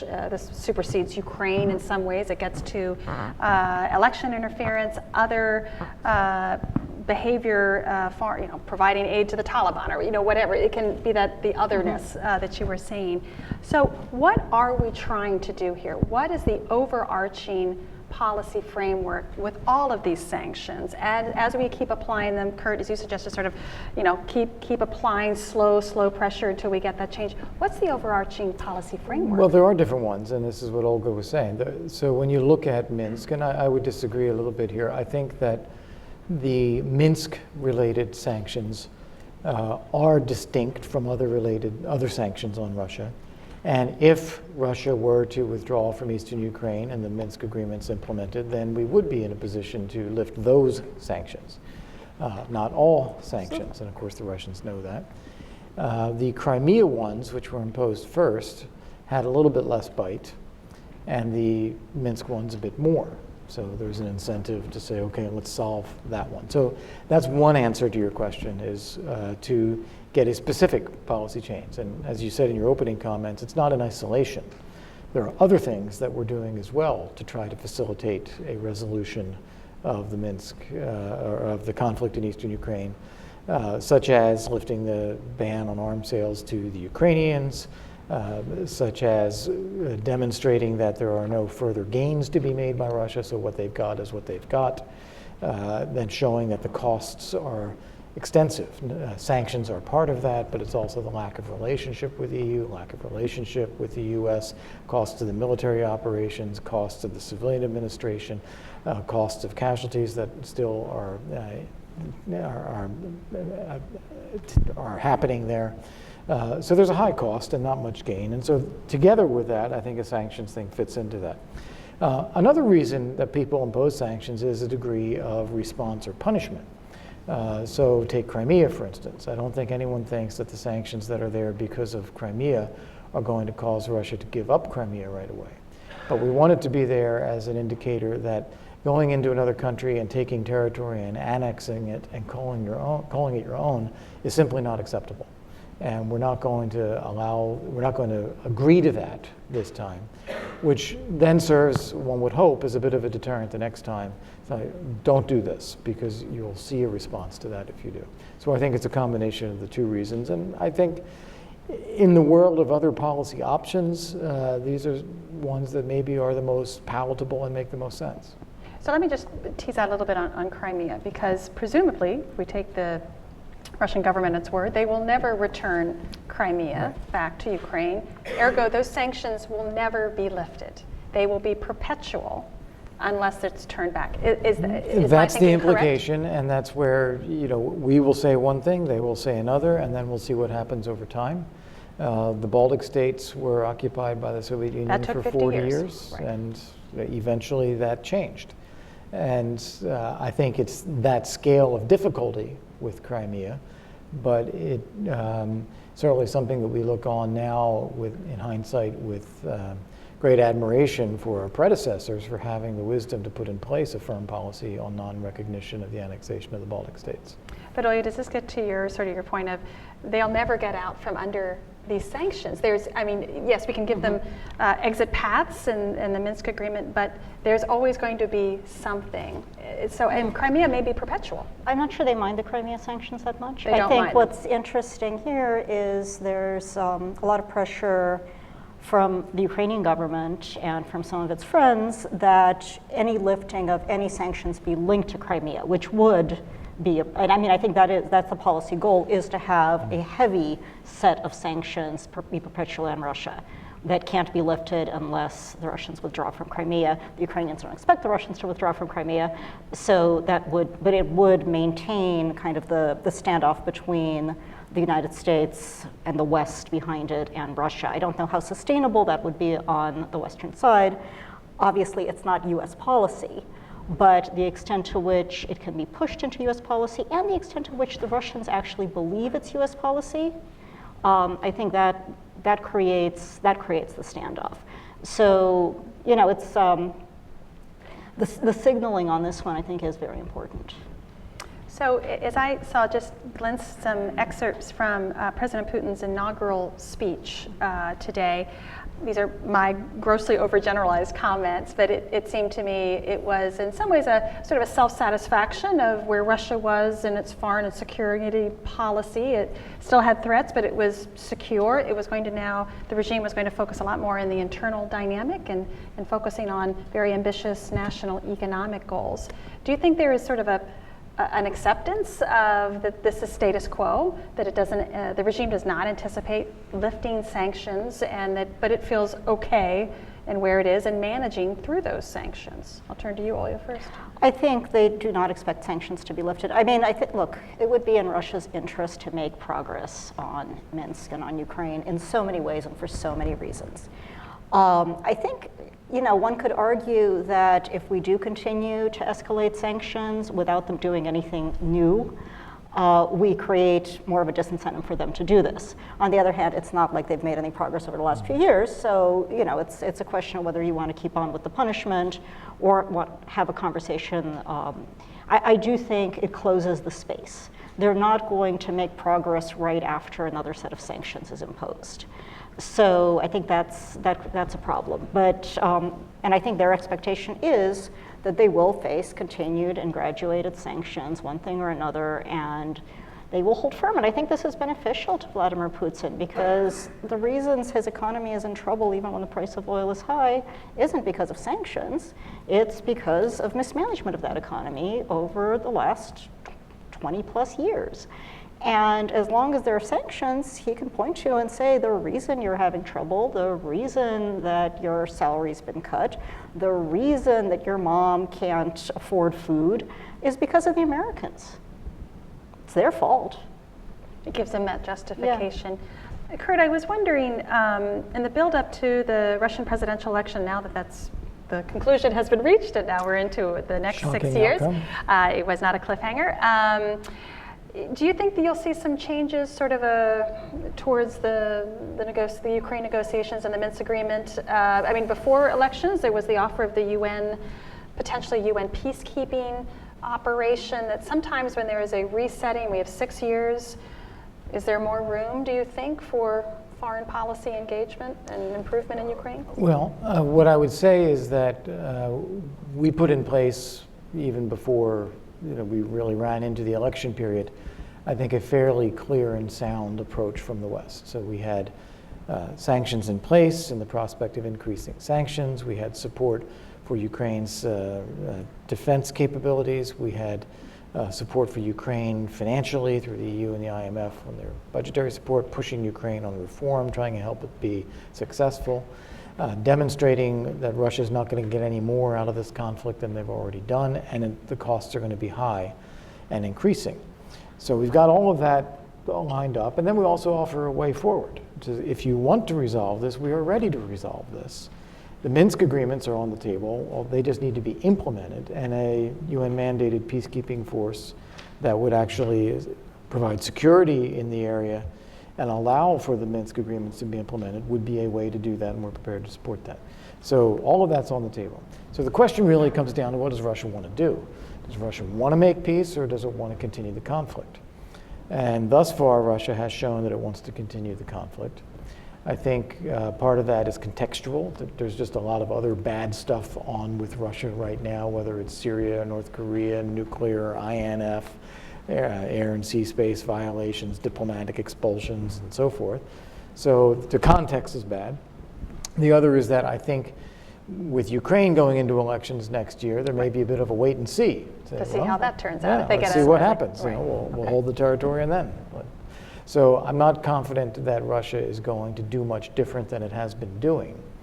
I do think that we are positioned the right way, both to continue to put pressure for resolution and be prepared to execute a resolution if we can get there. So just my little scorecard: Crimea, sanctions stay. Eastern Ukraine, Donbass until the Ukrainian elections stay. Okay, so we're going to steady as we go. Let me take a step back. Part of the U.S. sanctions package has been now focused on the Russian military defense industry, a significant moneymaker. It has now actually started to challenge even NATO partners like Turkey.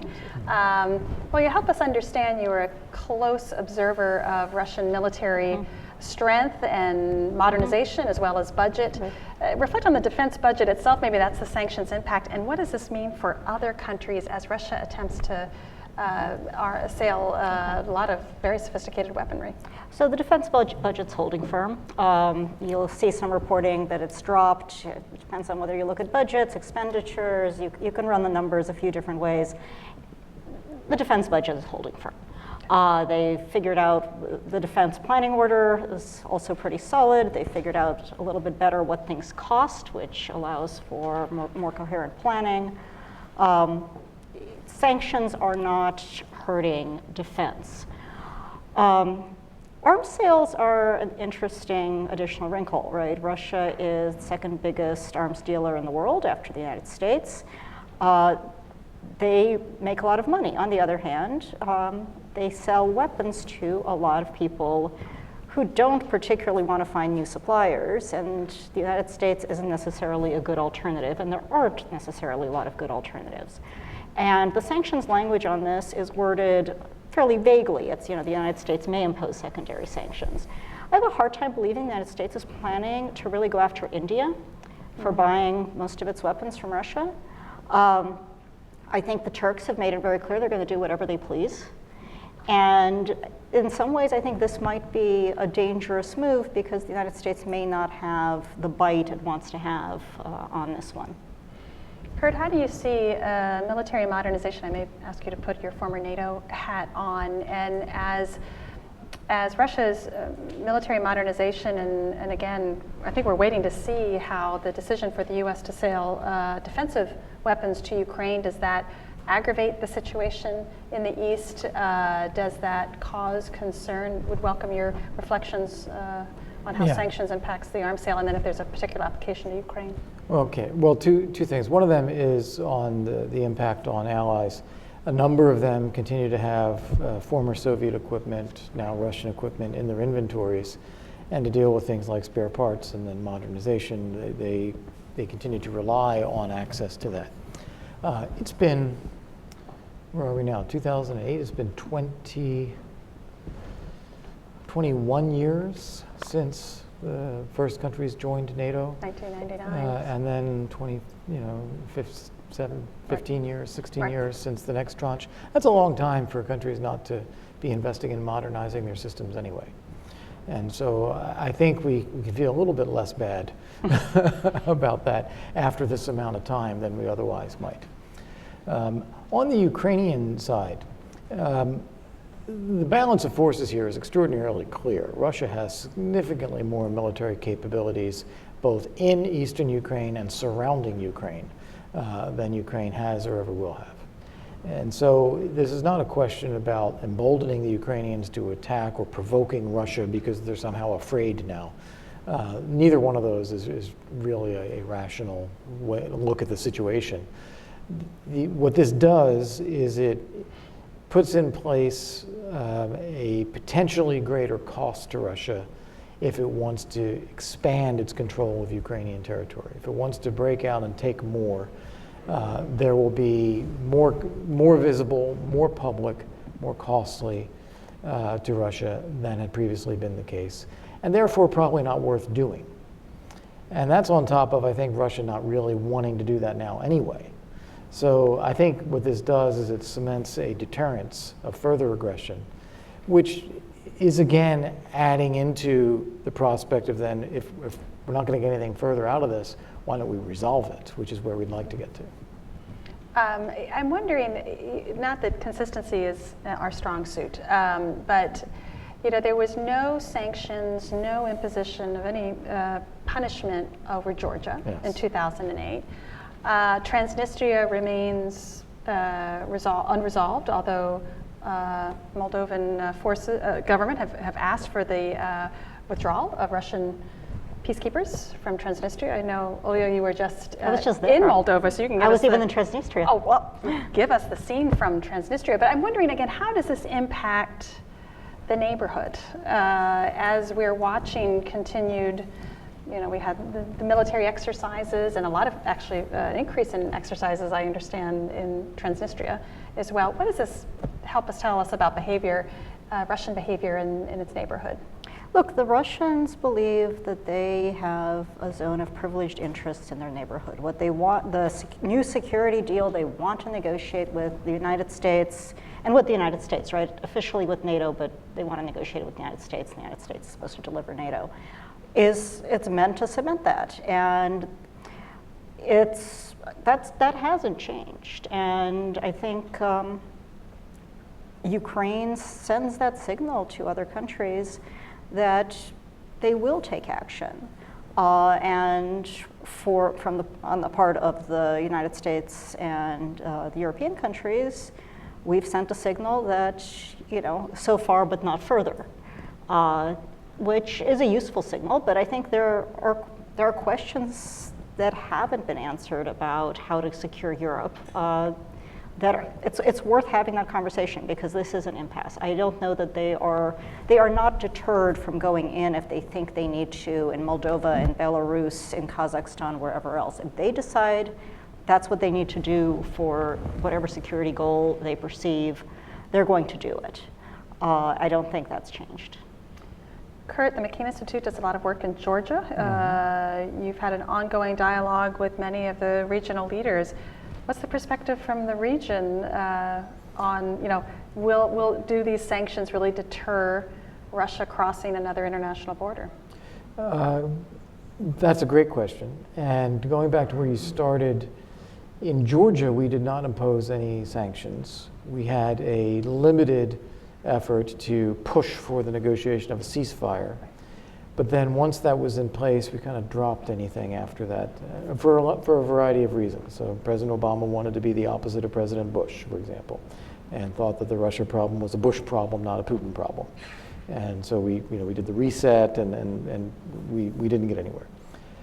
In addition to that, Russia, when it went into Abkhazia and South Ossetia, did not immediately recognize the independence of these entities. It just viewed them as territories, and it certainly didn't annex them. Now, there have been... I would argue that we are annexation light. Yes, where we are right now. Creeping, the integration is so complete. Right. But annexations, the legal part of this is important. I understand. It is important. And in the case of Transnistria as well, continued occupation, if you will, but not really annexation or even recognition of its independence. Crimea, I think the Russians thought that the West would respond similarly in Ukraine to the way the West didn't respond after Georgia. But annexation turned out to be a different thing. It crossed a legal, a political, and mental threshold for Europe in a way that Georgia didn't, or the occupation of parts of Georgia didn't. That then triggered a first phase of sanctions and pushback and lack of relationship with the EU and action, at NATO again, that 6 years after President Obama restored the NATO-Russia Council, we then suspended it again. And then that was viewed in Russia as a relatively weak response. Even though it was something, it was relatively weak, which led to, let's see what happens in Eastern Ukraine. And then I think it took that before the West really did respond in a more concerted manner. Since then, Russia has not recognized the independence of the two phony people's republics that it created in Luhansk and Donetsk, partly because I don't think they want to be saddled with the consequences of that. They don't really want the territory anyway. And they haven't taken further steps toward legal annexation of anything or recognition of independence beyond what they've already done. They have done creeping things, as you said, in South Ossetia, integrating the armed forces into the Russian armed forces, putting the Russian border guards on the internal border within Georgia, things like that. But they haven't done it as a legal matter. I think now, with the response from the US and the EU together, the costs are higher for Russia to think about doing it again. When Supreme Allied Commander in Europe, General Scaparrotti, testified, a month or so ago to Congress, he was asked where was he worried about Russia, Russian presence.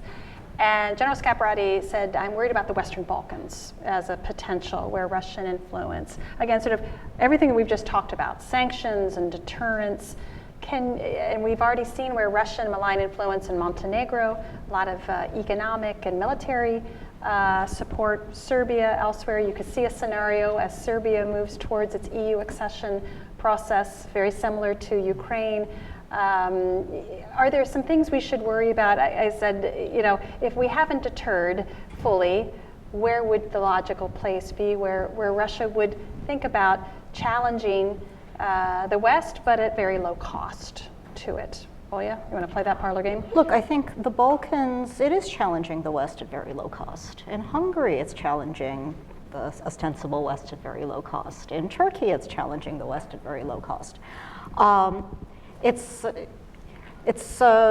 wherever the West, wherever the United States and NATO aren't that sure of their interests, there's room for Russia. Now, I think a valid question to ask is how interested are we in fighting the Russians at any given place on the map?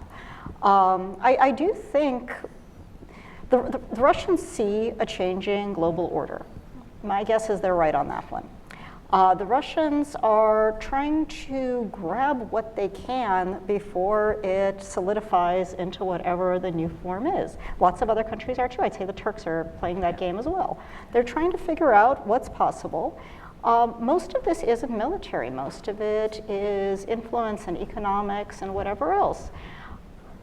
If we want to make it an arm wrestling match, then that's a lot of investment and a lot of energy and a lot of effort, and we don't necessarily, we as the West, know how to do this. They don't necessarily know how to do this either, and these countries do have agency and will make their own decisions based on how they look at their options.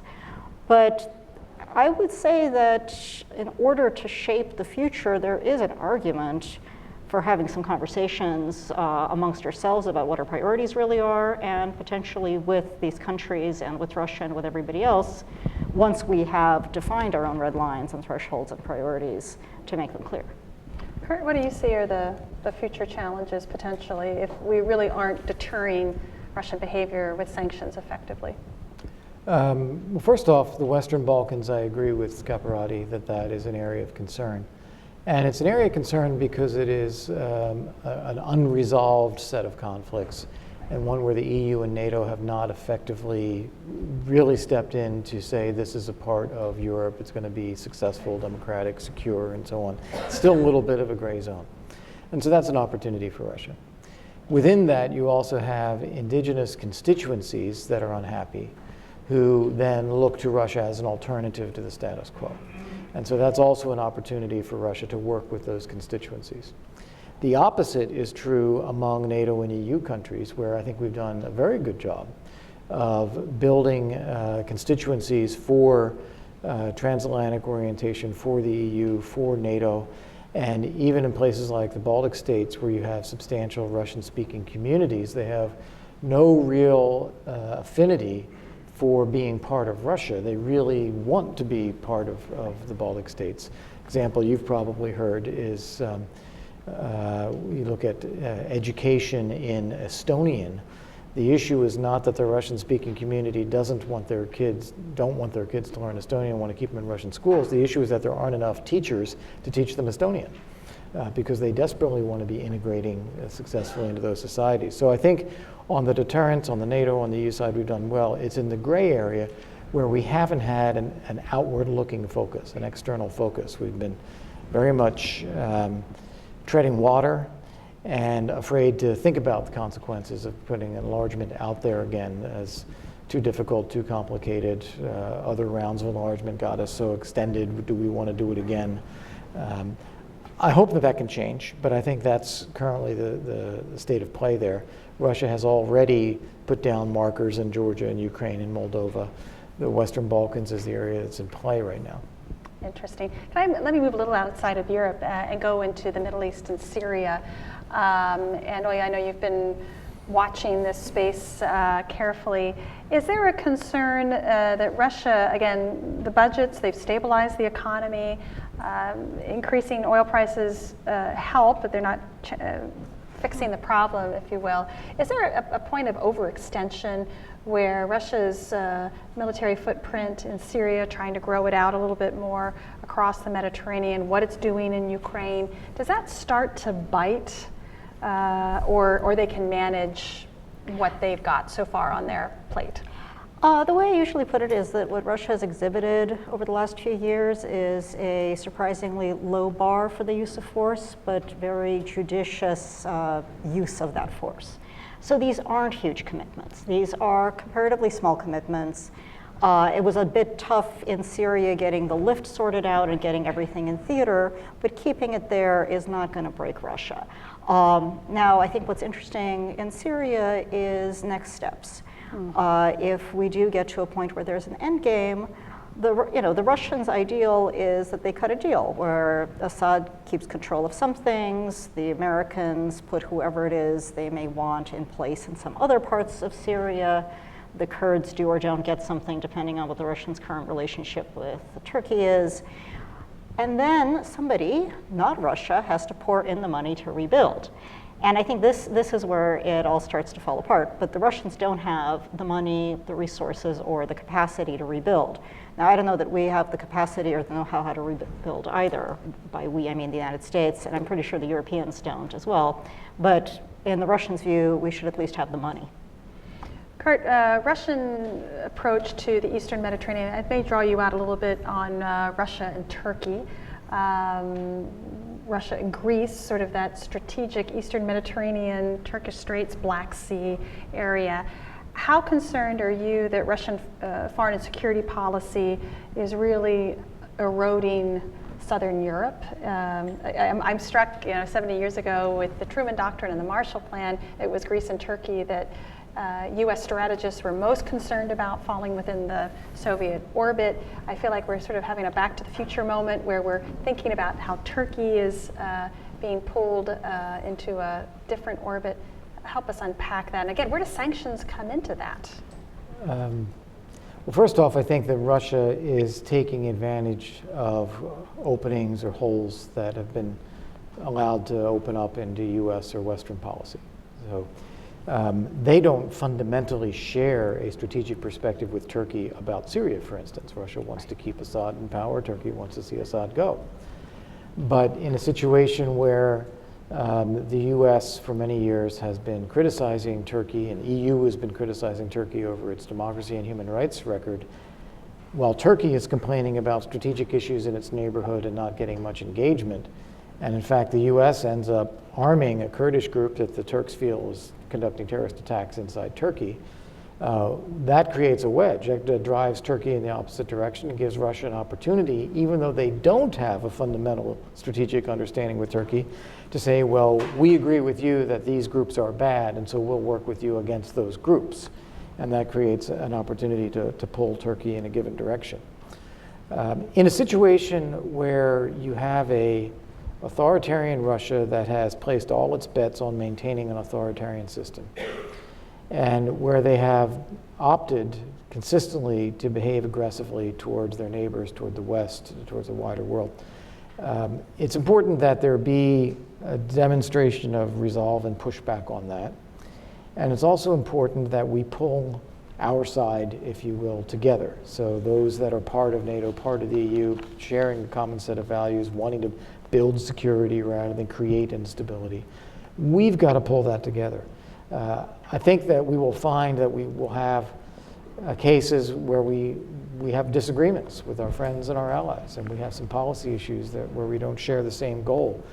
But we've got to be thinking a little bit more broadly that the first thing we have to decide is whether we want our community to be together or divided. And if we want to pull everybody together, start there, and then we'll have to continue to work on differences. Over the past several years, I think we fell into the opposite direction of criticizing our friends and allies while seeking still to negotiate with Russia and in the practice driving people away. Would you say we are unified with Europe, with the EU, on Ukraine fully? Absolutely. On Ukraine, I think it's one of the areas where we have been the most consistently coordinated. We've had multiple meetings that walk through what we think the problem is, what we think the responses are, what we think ultimately possible solutions are. And that's both starting with France and Germany that run the Normandy format process, then the OSCE, which has the monitors there, others that are part of the Minsk process, then other countries that are deeply involved, like Sweden and Canada, and then the EU as a whole and NATO as a whole. And I think we've got the whole thing together very well, and also together with the Ukrainians. This is again where it comes down to it's in Russia's hands. Do they want to keep this conflict going, or do they want to end it? What strikes me, and I only want to turn to you, because one of the areas of sanctions is election interference. Mm-hmm. That's not where we've been consistent with the Europeans. There have been Russian interference in the French elections, but there were no French sanctions about that behavior, or Germany, certainly there was some public manipulation.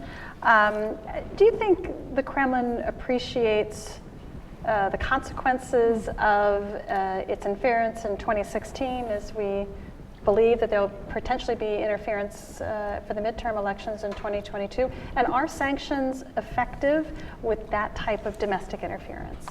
So I think the Russians are trying to decide what the lessons of their election interference are. I don't think they expected the effects they got in the United States. I don't think they know, and as we do not know, what exactly those effects were. What we do know in terms of effects are the anger that they roused in America, and I think that they understand as generally a negative. If they believe they actually were able to affect the American election, that would be a positive. If they think they can actually have an impact in Western European domestic politics, that's beyond their wildest dreams, right? I mean, you ask most Russians, one of the reasons most Russians don't believe that there's a there to this is it is unfathomable to imagine that anything that the Russian government could do would actually threaten these long-standing democracies. I mean, Russians will laugh at the idea. But if people in the Kremlin, in the SVR, in the MOD think that maybe they did this, they want to figure out which aspects of it worked and maybe press on those a little more. Maybe that can work. And I think that's, we have to figure out what was effective for them too and what wasn't. And I think they're in the process of doing that cost-benefit analysis as well. Now, how do sanctions play into this? I mean, sanctions are an indicator of discontent. But it's not as though you can usefully say, stop interfering in my domestic politics and I'll lift sanctions, because it's a tougher thing to watch and credit, and how do you know? And at this point, every time we discover evidence of past interference that we weren't aware of before, there's a call for more sanctions, which of course just makes people angrier. I think the logic for those sanctions, like the logic for some of the other policy choices, is in part that if you put pressure on individuals, you put pressure on members of the government, you put pressure on firms, and as a result of that, they will put pressure on the government to change policy. I don't think it really works that way, for one thing, because especially now when you look at certain promises made to individuals who have been sanctioned, and you combine that with the Skripal case, I don't have quite the same take that this was as well thought out and planned as it was. But the combination of a former spy dying, or almost dying, being poisoned in England, and Russian oligarchs who get put on a sanctions list being promised support sends a very clear signal of, if you're with us, we'll help you. If you're not with us, let's see what happens to you. And I think that's, there's no way that individual Russians are going to be scared enough of American sanctions to buck their government. They're much more scared of their own government.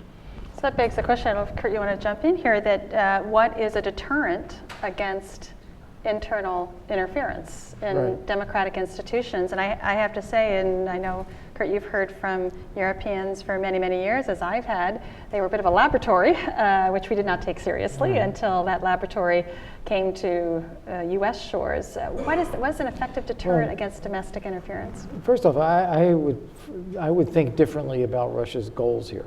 Okay. I don't think Russia is trying to achieve a particular electoral outcome. And I don't think they had any impact in a particular way on the election outcome here, or in France, or elsewhere. I think the elections went the way they were going to go. But what they do try to do is to deepen divisions and sow uncertainty. And discredit. And discredit institutions and players and so forth. And that, I think, they would look at how this is played out in the US as successful. And say, yeah, this is great. We've got everybody fighting each other. The issue of responding to Russia's interference in the US election is largely about domestic politics in the US and very little to do with Russia. And I think that's exactly what Russia would want. This has really become a domestic squabble because it's discredited institutions. And I think that's what they're going to try to continue to do. They'll look at this as having been successful and do it again. And do it in other countries, and also probably again in our midterm elections, look at how to sow discord and disarray rather than achieve any particular outcome. The question is how you deter that. I'm not sure you can deter the behavior. Russia will do what it's going to do. I think the way that you deal with it is through transparency. So that as long as people are aware this is what Russia is doing, it significantly diminishes the impact of Russia doing it. Yeah, please, can I jump in on that? Of course. So, I mean, I agree, but I would call that deterrence. You know, there's deterrence by denial and there's deterrence by punishment. Deterrence by denial is if they waste their time. If they can rail, you know, they can tilt that windmill to their heart's content without actually having an impact, or if the impact is negative, as it has been in the United States, in principle, they should decide eventually to stop because it is a waste of time and resources. It's not that much in the way of resources as of now. I also think that it's worth having, this has raised all sorts of interesting and useful questions about how our democracies work, how political campaigns are financed, how political advertising works. All of this isn't about Russia. It's about anybody who chooses to exploit it, domestic or foreign. And it's smart for us to get better at protecting ourselves, regardless of who might try to exploit it in the future. I have to say, I sort of see these parallels. The invasion of Georgia in 2008, no response. 6 years later, we had events in Crimea and the Donbass, very big response. You had the Litvinenko poisoning in 2006, no response. You had the Skripal, Novichok, big response. You know, I sort of feel like we get the probe, the West doesn't respond. We get another probe, and then sometimes I think there's a bigger response because the first response was missed, and we're playing a bit of a catch-up. I sort of feel like that way in the election. We woke up to it, and now big response, but I'm not entirely sure. It's very backwards looking. It's not forward looking. My one last final question before I unleash our audience, and it's a little technical, but I wanted to touch into it. It's arms control and INF violations. So when we're talking about sanctions and deterring Russian foreign and security policy behavior, where are we on the arms control suite of issues? We've had long-standing INF violations with the video display of some potential new weaponry. Some have even suggested, I guess President Trump was even questioning whether to extend New START after the 10-year mark.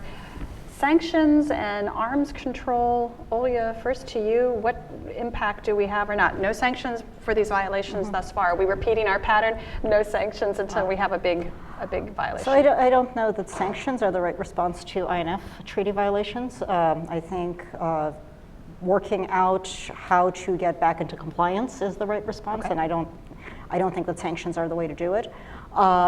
I do think in the United States there's a limited appetite for traditional arms control, and in Russia there's a debate.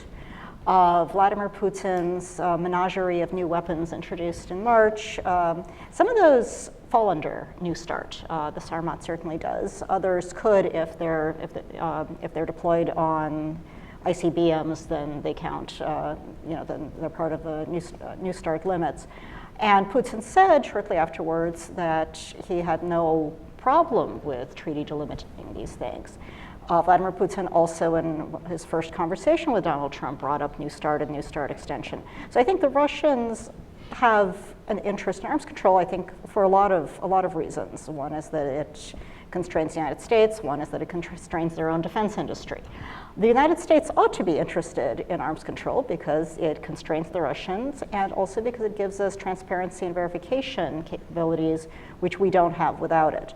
But I do worry that the overall downturn in relations, overall distrust, and the INF treaty violations are part of this, may scuttle the future of arms control, which would be very dangerous for all of us.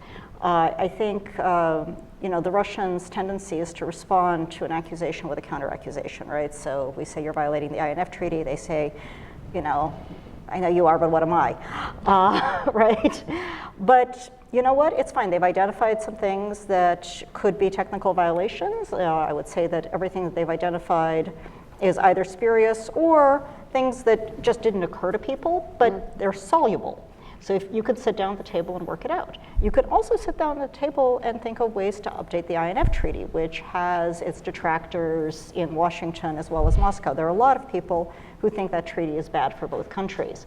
So have a conversation about it and move forward. That could lay the ground for more arms control. But right now, it's very hard to be optimistic. So Kurt, you were working part of the administration that looked to try to get Russia back into CFE. We've tried to enhance transparency, confidence building measures. What is your take on, basically strategic stability in the 21st century? What does it look like? What are the dynamics, and how do you get Russia there without punishment? Punishment. Arms control works when you have a perception that there's going to be arms buildups or arms race, and people don't want it.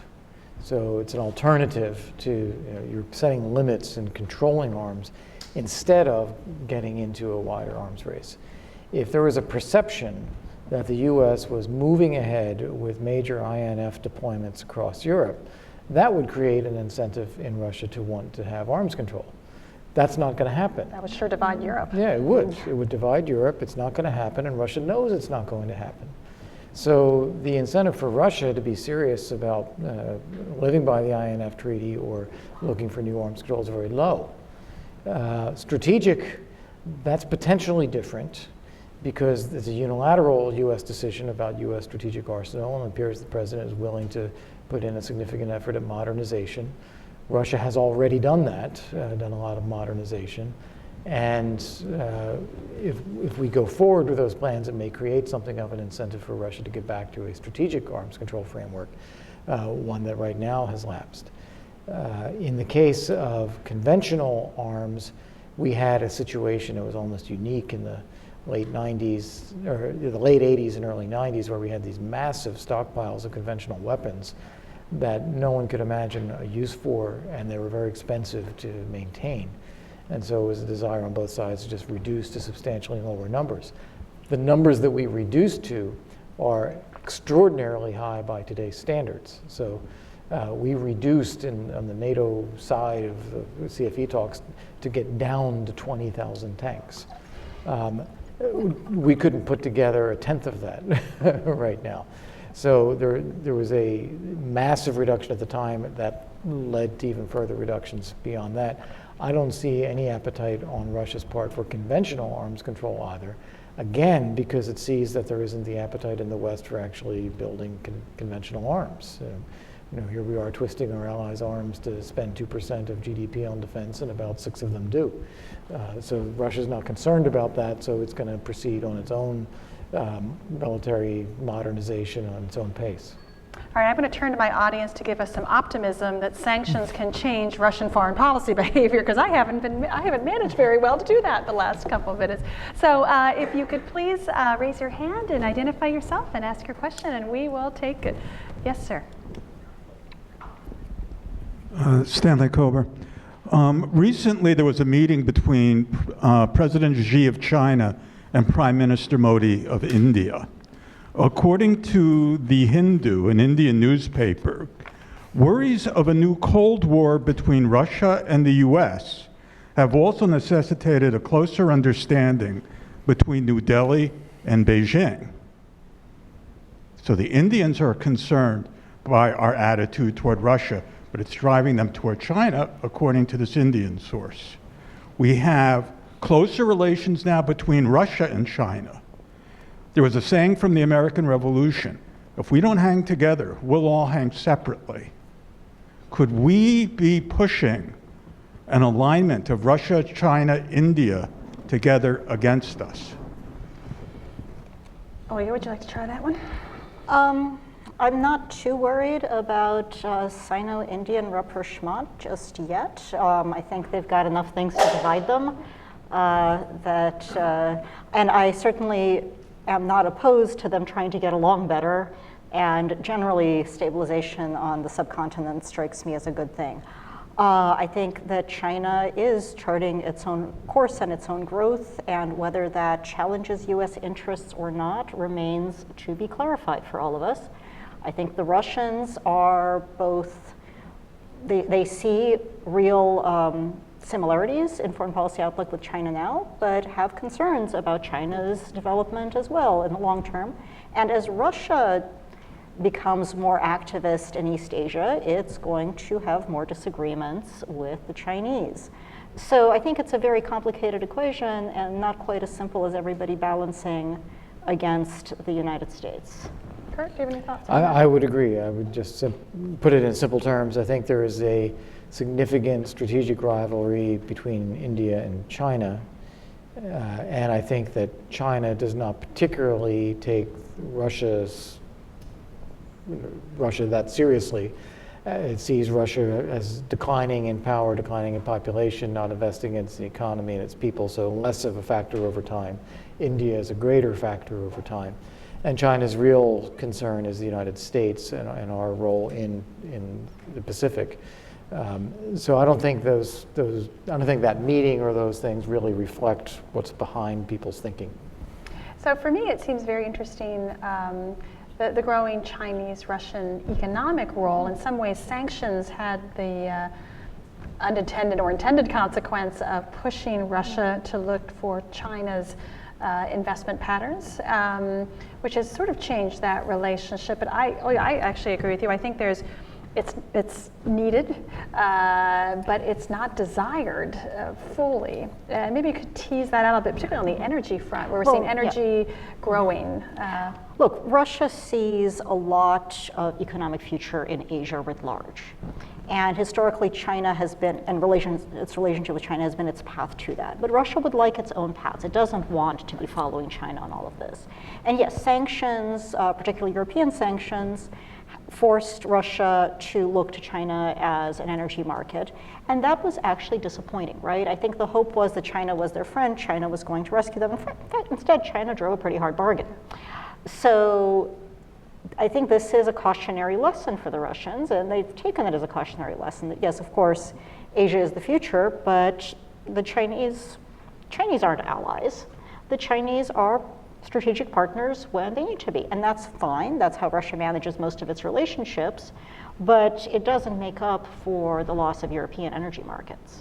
Do you see, you study Central Asia very closely, do you see any conflict, and I don't mean that in the true sense of the word, but economic division of labor with Belt and Road as it runs through Central Asia and then getting into Russian, very traditional markets as well? So Russia hopes to gain economically from Belt and Road as well. The Central Asian deal on its surface between the Russians and the Chinese is that the Chinese will bring the money and the Russians will bring the security. Now, it's not that clear the Russians. That's a division of labor. It's not that clear the Russians bring the security. That's right. And it's not, and the Chinese. It's not that clear the Chinese trust the Russians to bring any sort of security. So that looks good on paper. I'm not sure it's clear in reality. I think the Russians are concerned about encroaching Chinese influence in Central Asia.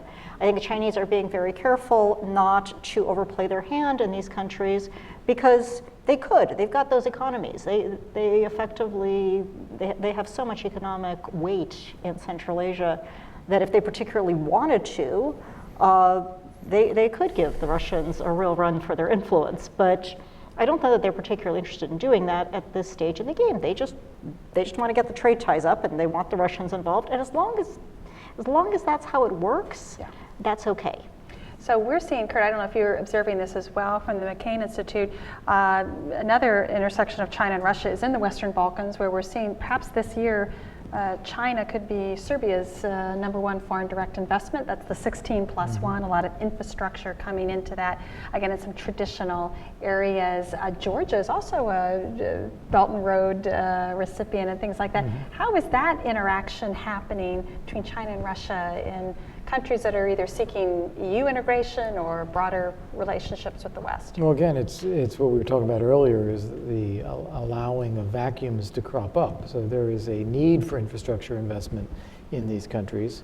In past years, you would have seen the EU or the US look at how to build a strategic engagement. We, at one time in the US, for instance, looking at the Caucasus, did have a policy of thinking east-west corridor across to Central Asia through the Caucasus for everything from energy to economy, shipping and transportation, even military supply routes. So there was an interest in that, much less so now. It's not on the tip of anyone's tongue right now. And so in that environment, China's able to make a decision, say, well, we'll be willing to do that investment. I don't think that China in these cases is doing it with a geostrategical perspective in relationship to the United States or the West. I think it's doing it from a developmental perspective of China's own economic ties, trade ties, its ability to reach a wider and wider set of countries as part of its economic growth, which may not be bad for those countries, and it's not necessarily bad from a geostrategic point of view if the infrastructure is there and if these countries stay on, at least Georgia, at least on the course that it has been on. And Serbia, I think, has great promise. I've been there a couple times in the last 6 months. I think that they've done remarkably well coming out of the Kosovo conflict and how they've developed inside their own country and what the prospects are with a next generation of the population looking towards integration in Europe if we have the imagination to try to refocus on the Western Balkans and how to help these countries cross the finish line. And just because I mentioned India, Russian arms sales to India are vast. I mean, what is the? I don't know. It's I think it's 70% of India's. Wow. Okay, so that relationship is going to be robust for the. Oh yeah, no, but that's historical. That's historical. And what's interesting is, look, Russia inherited the arms sale relationship with India from the Soviet Union. Now, the Soviet Union actually had a lot of other economic ties with India. Russia does not have those. Russia and India have tried to build those. Those efforts have generally fallen short. Interestingly, Russia now is building an arms sales relationship with Pakistan, which so far is small enough that it's not, the Indians aren't that upset, but it is, I think that's a useful development to watch on the subcontinent. Certainly, And I think again, we have time for. I'm sorry, an please. example of an opportunistic policy Absolutely. where if we have a When more the US antagonistic relationship with when- Pakistan, it's an opportunity for Would us. you like some helicopters? Do we have any other questions?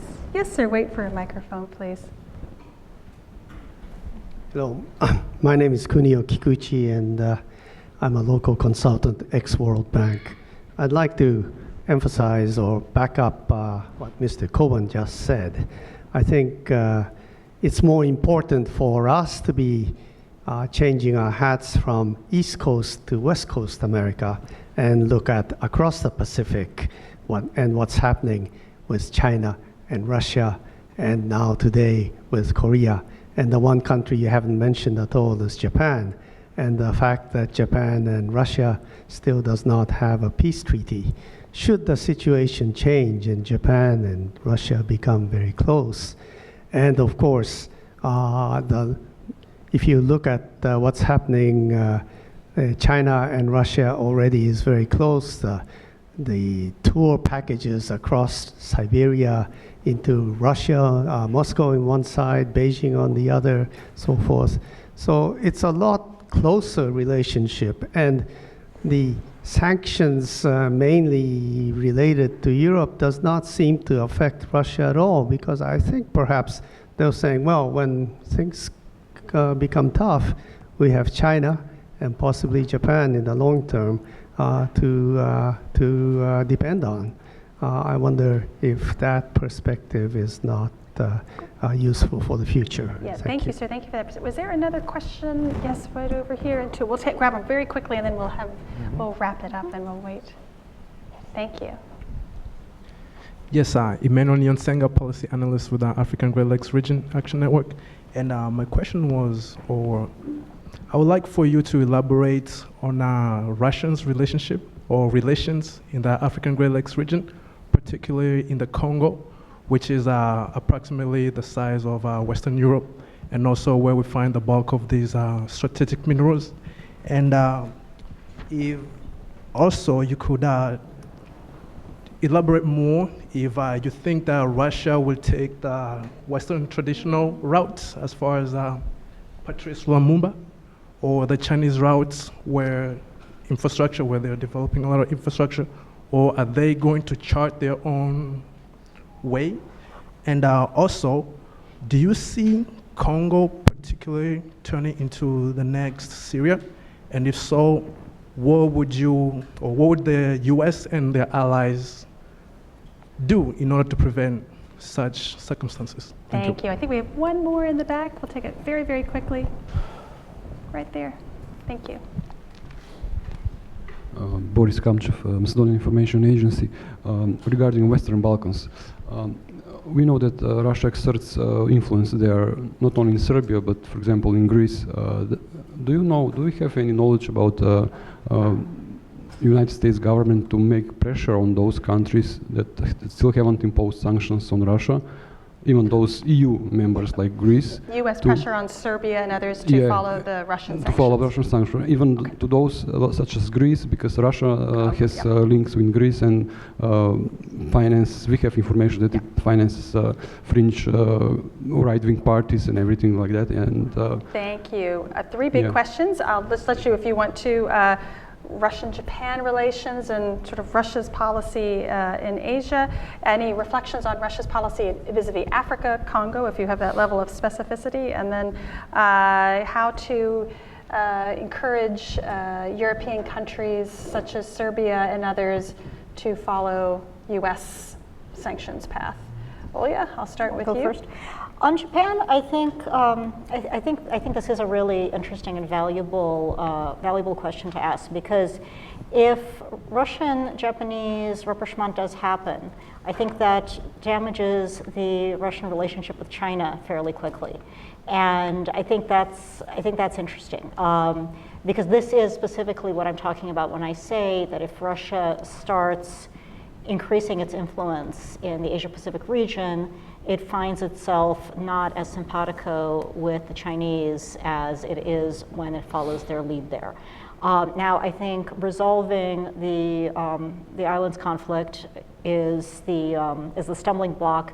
Will be. Japanese government has sought a better relationship with Russia repeatedly. Russian governments have looked for ways to improve their relations with Japan, but nobody wants to give on that one. And that keeps it from moving forward. If you get a breakthrough, then I think it really changes the balance in the Asia-Pacific region. Russia in Africa, very similar actually to Russia in Latin America, in that Russia inherited a lot of mostly military sales, some energy ties, and has tried to build those into influence without quite the same enthusiasm it shows in other parts of the world, but certainly looks for opportunities. I have to admit, I've not followed the Congo situation closely. I will say that it is unlikely to be the next Syria, quite simply because it's unlikely to get the sort of Western attention that Syria has gotten almost regardless of what happens there. And I'm going to leave the Balkans and US pressure question to you. Give you the benediction, sir. Okay, well, first off, I want to broaden the first question because I think where we get it wrong is this assumption that we have to choose between Europe and Asia. Now, we somehow have to pivot from Europe to be in Asia or vice versa. I don't think we can afford to pivot. I think they're both important. We have to be able to see the whole thing at one time. Russia is a factor in both. China is a factor. Europe, even though it is not as dynamic in terms of growth and population growth as Asia, it is nonetheless a stock of enormous wealth and enormous trade and investment relationships with the United States, and enormous opportunity still for defining a global economic order that's beneficial to the United States. So we've got to do both. That's something we've not been good at and not good at articulating, but I think that's where we have to go. That then puts us in a position of alignment with Japan and Korea and the Philippines and Indonesia and even Vietnam, as well as with our allies in Europe. And I think that's the way we need to think about this conceptually. Briefly on the Congo as well, I don't see, and maybe I just haven't looked into it enough, so I don't see as much direct Russian engagement in the Congo as you see Chinese or as you see Russia elsewhere in North Africa. Not to say that can't change, because again, it's a vacuum that can be exploited. But this is one where I think it's such a tragedy in the Congo. the toll on the population and the lack of opportunity, the lack of infrastructure, the lack of economy, it really just creates opportunities for niche exploitation of resources, but not much else. And it doesn't provide the kind of geopolitical influence that Russia is usually looking for. A counterexample is Libya, where we've left Libya a mess, and Russia has immediately decided to play sides and see whether it can gain a role in Libya in order to have another piece on the table. The Balkans, the way I would, it's not really a Balkans question, it's a sanctions question, Right. which is where this panel is about. Maintaining unity. The US and the European Union are fundamentally in agreement on the reason for sanctions being in place, the type, the nature of those sanctions, and the need to maintain those sanctions. Sanctions are most effective when they are applied by the most people. So if you have a sanctions regime with a lot of holes in it, it's not going to be as effective. A sanctions regime such as we had on South Africa during apartheid was the most effective.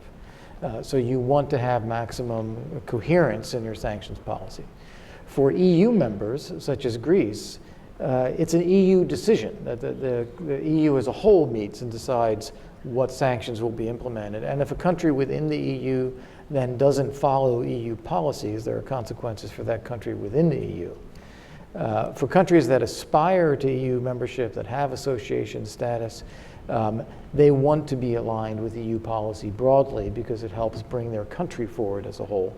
And I think that's a great incentive, and I think it both helps those countries and helps the sanctions regime itself. I think the message here is unity helps strengthen sanctions and hopefully give Russia a chance and an opportunity to rethink its policy formation. Ambassador Kurt Volker, Dr. Olya Oliker, thank you so much for joining us. Before I let you applaud our wonderful panelists, I have an instruction. I need everyone to remain seated. Don't move. Senator Ben Cardin is about to appear, and I know you want to be here and warmly welcome him. But first, please join me in thanking Kurt and Olya for a great discussion.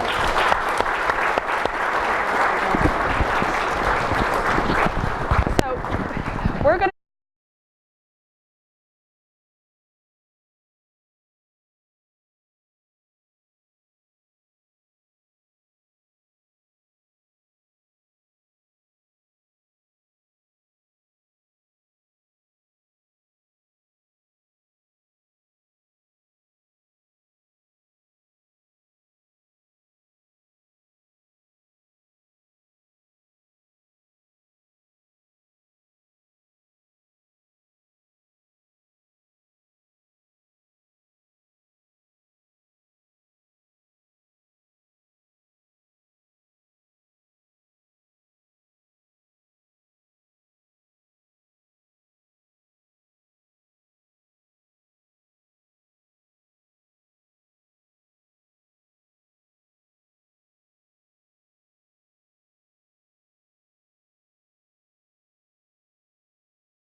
We are absolutely delighted to welcome Senator Ben Cardin to CSIS. Senator, you have always been incredibly generous to CSIS. Your last time here was a year ago in October of 2016, and you gave a really inspirational message about transformational leadership in international affairs with Dr. Hamre. But I have to say my favorite time when you were last here was in November 17th, 2016. It was a week after the election, and we were hosting a Transatlantic forum on Russia, so it could not have been a more timely moment. And you gave us such an inspirational message about the need for transatlantic values and unity, protecting democracy from malign influence.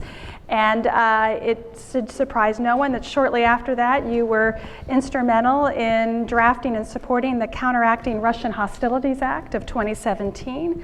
And in January of this year, under your leadership, the Senate Foreign Relations Committee, the Democrats on the committee, issued a really significant report that I would commend to all to read, entitled Putin's Asymmetrical Assault on Democracy in Russia and Europe, Implications for National Security. And in that report, gave us very practical ideas of how the United States can protect itself from malign influence. And you gave us many ideas to actually think about this as a 9/11 and trying to restructure our bureaucracy in order to address this new challenge.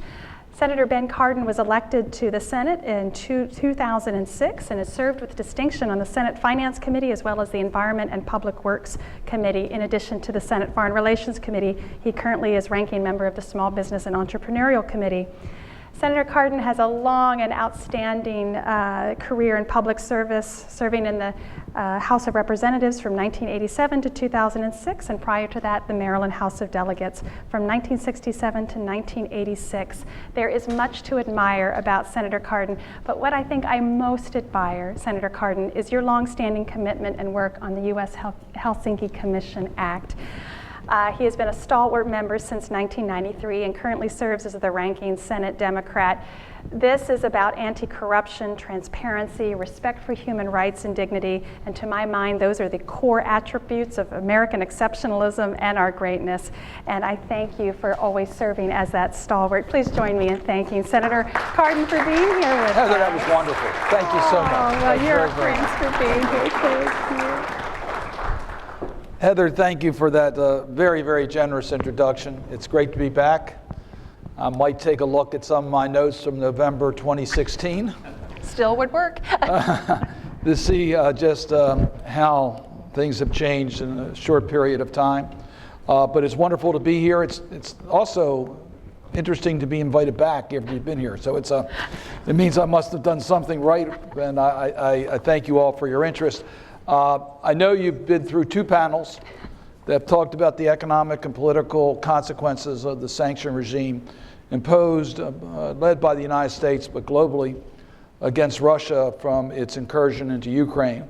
And I'm going to certainly comment about that, but I'm going to put this, I think, in a broader context, because I think it's important to understand the purposes of the sanctions and the purposes of using these tools in order to, yes, change behavior of Russia, but also to change Mr. Putin's calculations in regards to future activities, which I think is extremely important to understand.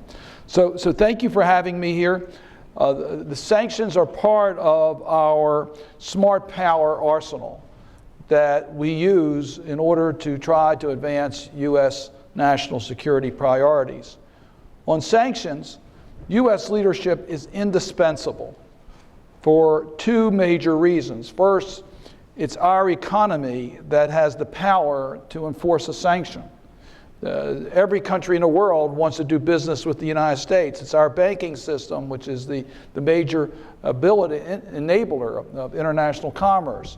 So when we impose sanctions, it has a major statement. But it's also a second thing. In addition to having the economic power from the United States of America and our institutions and our economy, it also acts as a major driver for leadership for other countries to act. And yes, we've been able in many, many cases through U.S. leadership to get other countries to act. In Iran, when we imposed tough new sanctions, the international community joined us. Ultimately, it led to the calculation by Iran that they'd be better off negotiating a nuclear agreement. Now, we'll see what happens to that agreement by tomorrow, but at least that was the important step taken through U.S. leadership. And that's why it becomes particularly important. You are talking about we did 4 years ago when Russia invaded Ukraine and annexed Crimea. The United States had to act and do something. This was a flagrant violation of every international understanding by Russia in its actions on Ukraine. So Congress passed the Ukraine Freedom Support Act. That was 2014. We made it clear that we insisted upon sanctions being imposed unless Russia complied with the Minsk agreements. It was a pretty simple formula, easy way. Comply with that agreement. That wasn't, we thought, too much to ask, and yet Russia today has still not complied with the Minsk agreements. So we were able to get the Europeans to work with us. They're obviously much closer to Russia than we are from the point of view of their economy. So it was extremely important to get the Europe's cooperation in dealing with that. What our purpose for using these tools is, yes, to change Russian behavior. We want and will never recognize Russia's annexation of Crimea. It's part of Ukraine. And we'll make that clear, and President Trump's going to make that clear. So part of it is to make it clear what our policy is. And our policy is to get Russia stopping to interfere with the sovereignty of other countries. But it's also to change their calculation. Now, we can go back in history as to what was the motivating cause for Russia's incursion into Moldova, but they certainly didn't pay a heavy price for their incursion into Moldova. We could then go what happened in Georgia. And again, the history of this and how the Georgians responded, all of that played into the international response. But Russia did not pay, and still not paying, a heavy price for incursions into Georgia. In Ukraine, it was different. There was a much stronger statement.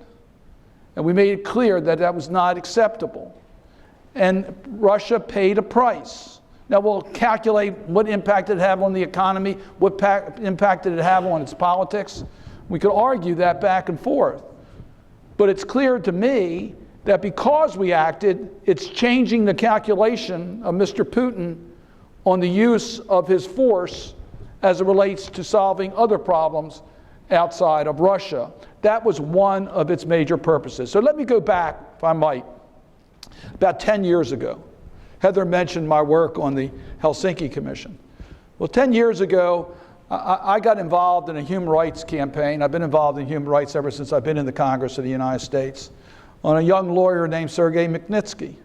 Sergei Magnitsky was a young lawyer representing a U.S. company, basically, in Russia that was being cheated. So he was taking on the case, and as a Russian lawyer, he did what he was supposed to. He did his due diligence and found out that there was significant Russia corruption. He did what any lawyer is supposed to do. He reported it to local authorities. As a result, he was imprisoned, tortured, ultimately lost his life. It came to the Helsinki Commission's attention, and we decided to do something about it. So we took action. I sent a letter then to Secretary of State Clinton suggesting that we use the power of this country to go after those who violated the international human rights in the way they treated Sergei Magnitsky by denying those individuals the right to visit our country or to use our banking system. Well, that was during the reset stage between Russia and the United States. And the Obama administration wasn't interested in putting another issue on the plate on their bilateral relations with Russia, so they didn't take any action. But one of the great things about our democracy is we have an independent Congress. We don't have the same diplomatic problems that the Secretary of State or the President have. So we took action. Senator McCain was my partner. You can't have a stronger partner in human rights than Senator McCain. And we worked together. And we passed the Sergei Magnitsky Act. And it required an evaluation of those who are responsible for Sergei Magnitsky's tragedy to be held accountable and not to be able to visit our country or to use our banking system. And we passed it. And it was signed into law. Took a while, but the president ultimately enforced that. And as you know, the reaction of Mr. Putin was immediate. He took action against adoptions in his own country by foreign entities. And as you know, he has always been very much affected by the Magnitsky statute. Just look at the conversations that took place in Trump Towers. This was an issue of direct interest of Mr. Putin. It had an impact far beyond the individuals. Sanctions do have an effect. It's part of an overall strategy. And today we have the global Magnitsky law that applies globally for those who violate human rights. And it's working. Other countries followed our leadership. Other countries have passed their own Magnitsky statutes. It's becoming a universal standard. It makes a difference. So when we look at sanctions, understand that it's part of an overall strategy to get a change in action. Heather mentioned the report that I authored in January of this year on Russia's asymmetric arsenal that's used by Mr. Putin to accomplish his objectives. That report pointed out that, yes, he uses military. We've already talked about that. But he also uses tools such as funding opposition leaders in other countries to try to cause unpredictable results, particularly those that are less likely for unification in Europe and more likely to have a positive relationship with Russia. We saw that he tried to interfere with the expansion of NATO by financing a coup in Montenegro. We found that he tried to deal with misinformation and propaganda in European elections. We saw that in Germany, where he created an anti-migrant theme to try to affect Merkel's re-election to leadership. We know that he's used cyber. Look what he's done in America on the use of cyber attacks. He's continuing to use cyber attacks. He's weaponized energy resources. He uses corruption. Here you have Mr. Putin, who's spent his entire life basically in public service, purported to be one of the wealthiest individuals in the world. He depends upon corruption. It fuels his asymmetric arsenal. It fuels his ability. And yes, he takes out his opposition, permanently takes out his opposition, as we've seen by murders that have taken place that clearly have the fingerprints of Vladimir Putin in these efforts. And of course, we saw the poisoning in UK.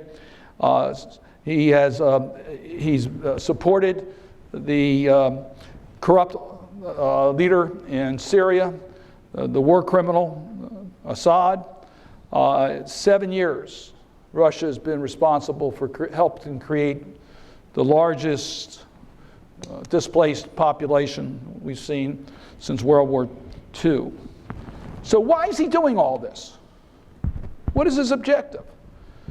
Well, it's pretty clear to me his objective is to bring down our democratic way of life and to advance his autocratic, corrupt type of regimes.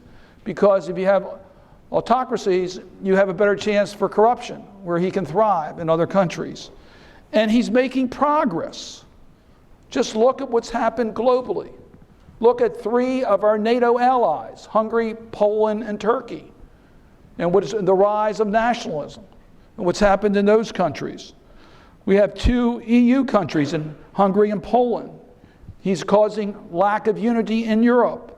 Georgia's aspirations to be a NATO partner is very much affected by Russia's activities within Georgia. He's had greater global influence. Look at his activities in Syria and other countries around the world. Russia, which is an economy that is smaller than Italy or smaller than South Korea, with populations much larger, he has demonstrated that Russia can have global influence. He can't do it through his economy, so he does it through this asymmetric arsenal. And he's been effective.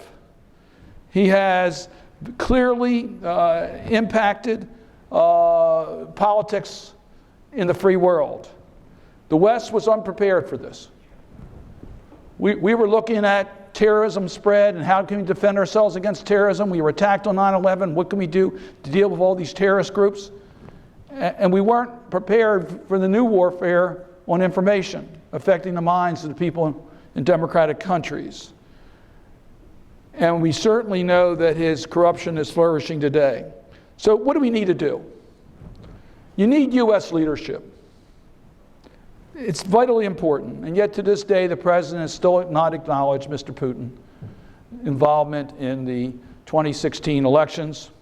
The president called Mr. Putin to congratulate him on his election that was certainly not free and fair. He hasn't used the sanctions that Congress almost unanimously approved last year against Russia. Was reluctant to use appropriated funds that Congress made available to counter the Russia activities so that we had the capacity to deal with the misinformation that he's doing. And when you compare this to, and then with the mixed signals of Ambassador Haley on her announcement that there will be additional sanctions imposed and then for the president to undermine the UN ambassador, compare that to Europe where their leaders have spoken out. Look at Prime Minister May's comments on the poisoning in her country. Look at what they're doing and preparing themselves with the social media to understand that it's under attack.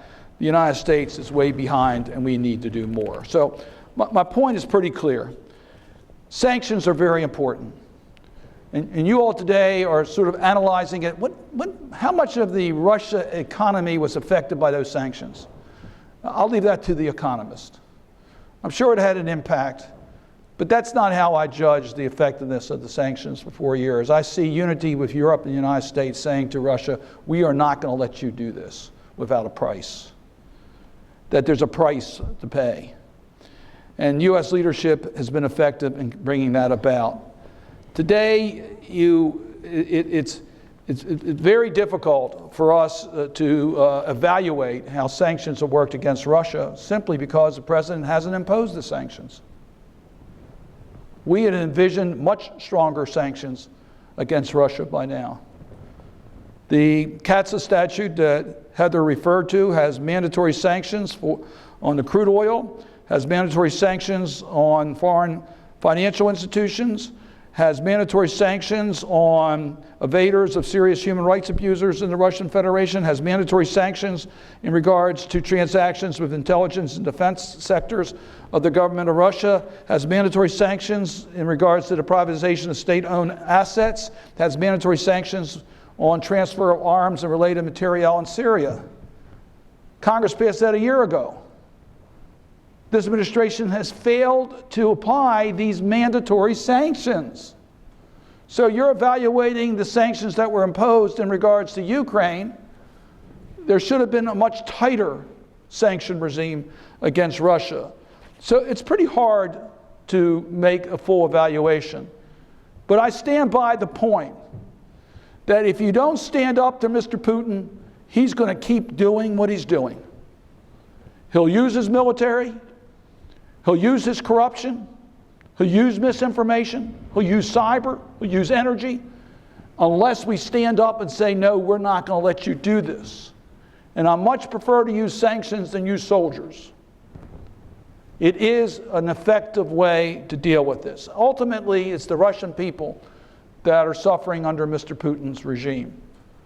And we say this over and over again. We have so many brave Russian leaders who I've had a chance to meet with over the years who told me that the Magnitsky Statute was the most pro-Russian bill ever passed by the United States Congress.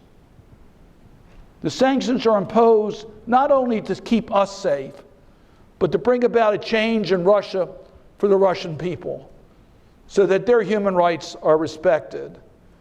And I hope that the lesson we've learned over the last 4 years is that inconsistent messages to Mr. Putin undermined the clear message that we're trying to send. To the extent that the sanctions have not brought about a change that we want to see, it's not because they're ineffective. is because they're not effective enough. And we need to do more. And that's what I hope you'll see come out of the work that I'm doing in Congress with my colleagues, bipartisan in the Congress. The sanction bill passed, I said, nearly unanimous. We had 99% of the members of the House and Senate that approved those sanctions. And we're prepared to do more, recognizing that Russia is not only a threat to its own people, it's a threat to democratic states around the world. Thank you all very much.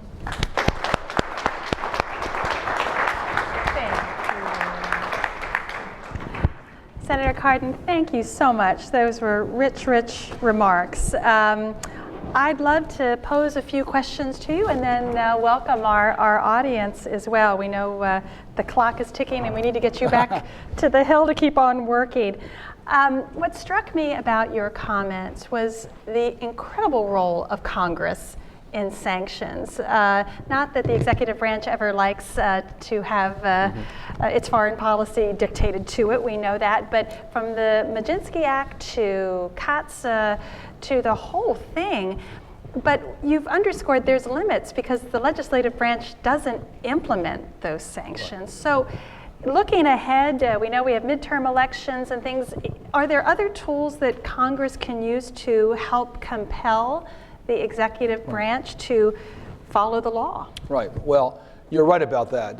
The one part of the Russian policy that I find identical between the Obama administration and Trump administration, both Trump and Obama would prefer the Congress to stay out of things.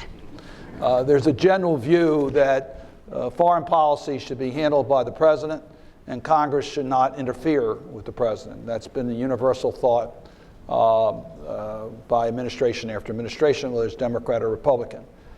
But we have an advantage in our democracy with separation of the branches of government, and we need to use that. We don't have to have loyalty to our political leader because we do have the independence of the legislative branch. Even when we have the same party controlling both the Congress and the White House, there's still the independence. And we can act as an independent body, and that can give us strength globally. And we did that. We did that first in Iran, where President Obama did not want additional sanctions imposed. And Congress passed the bill unanimously, even though the administration didn't want it. But the Obama administration recognized that Congress, the laws need to be carried out. Secretary Clinton did a great job in getting other countries to follow us, and the sanctions did bring about the climate for negotiations in that country. The bill we passed last year did some pretty extreme things. You know, we're the policy arm of government, despite the fact the president may think otherwise. We are, the Congress. So we took away from the presidency a lot of the discretion in imposing and in removing sanctions. We did that in the CATSA statute. So when I say they're mandatory sanctions, these are mandatory sanctions. And yes, we are calling the administration people to task. I want to give the Trump administration credit on global Magnitsky. They have been following the law pretty carefully and doing a good job on identifying individuals for sanctions under global Magnitsky. They need to do the same thing under the mandatory sanctions on Russia.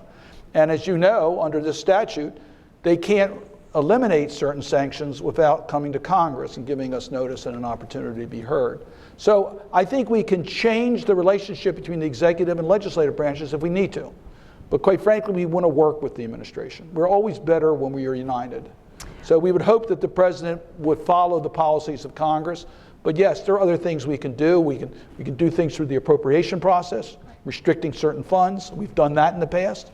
We've disagreed with the president's policies in certain parts of the world, and we've put restrictions on how our bilateral relations must be conducted. When Mr. Pompeo had his confirmation hearing, he said some very tough words on Russia policy, that he would push back. He acknowledged that interference. Now, I know you did not support Mr. Pompeo's nomination as Secretary of State. Are you feeling better that we will have a more consistent message from the State Department now that Secretary Pompeo is there and bringing a little bit more focus on Russia? Well, on Russia, I said complimentary things about Mr. Pompeo.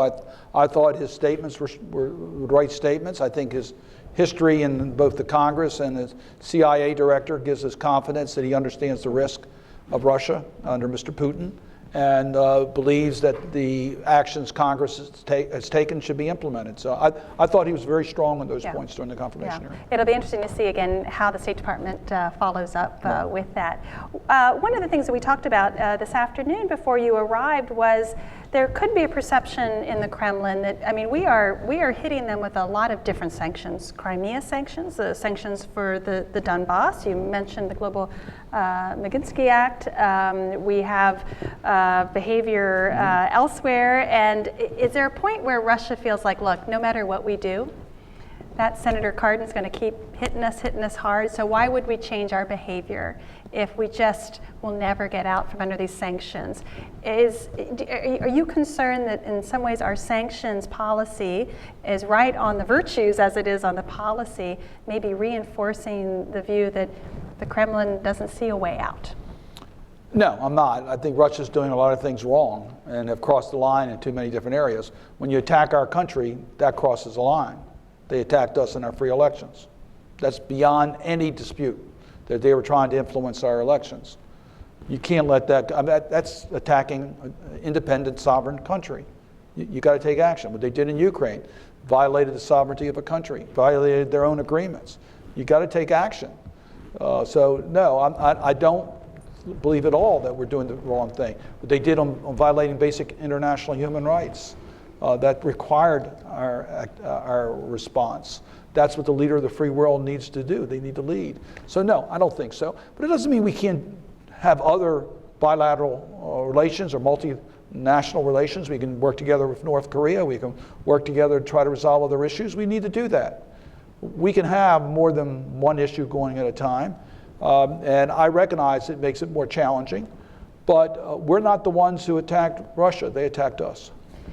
I'm wondering, as the White House is building towards potentially a summit meeting with now newly inaugurated President Putin, what would you want to come out of that summit if you could help plan it and execute it?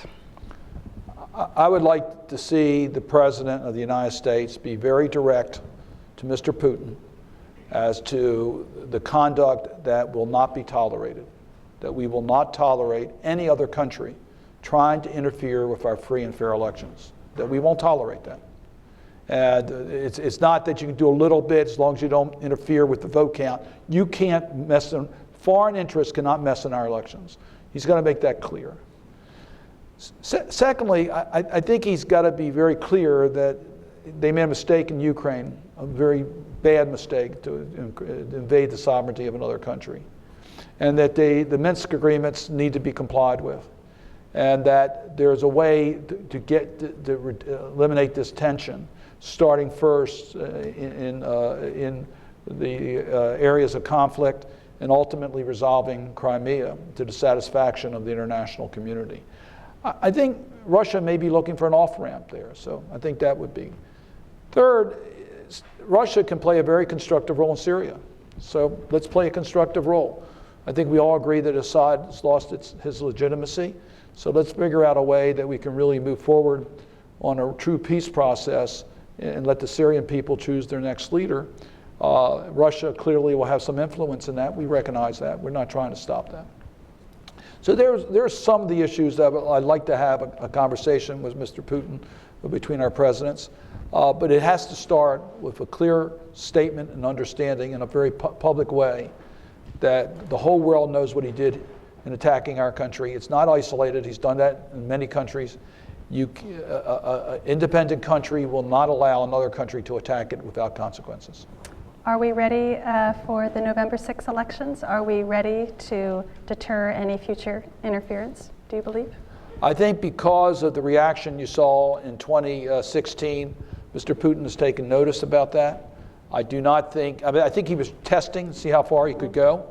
I think he was surprised to see the response that occurred. Since the 2016 elections, he's been much less successful in Europe. He's had some success, but less successful. I think we're now much more prepared. We do need to deal with our social media and make sure we know any outside foreign influence into the social media platforms, that we are prepared on that. I don't think we're as prepared as we need to be, but I think we need to do that. You know, our elections are run at the local level. We have confidence that that is the necessary precautions have been taken, but we still worry about misinformation generated by Russia that could try to influence midterm elections. Today, President Putin was inaugurated for another 6 years. On Saturday, there were pretty widespread demonstrations, not significantly large as they were in 2012.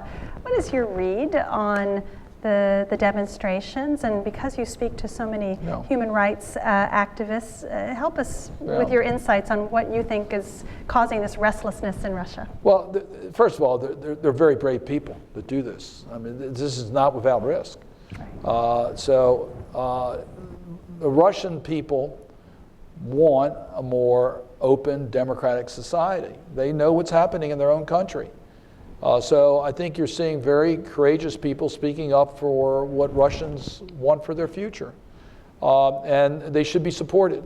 And that is, we should make it clear that we stand behind their request that their government give them the basic rights, basic international rights. You should be able to participate in an election without fear of your own personal safety. You should have equal access to be able to convince the voters that you're the right person in a democratic state. Russia's elections have never, in recent time, well, since I've been, has never been free and fair. We know that. So that's what we should be doing, is urging free and fair elections. Are there specific tools that we should use with civil society?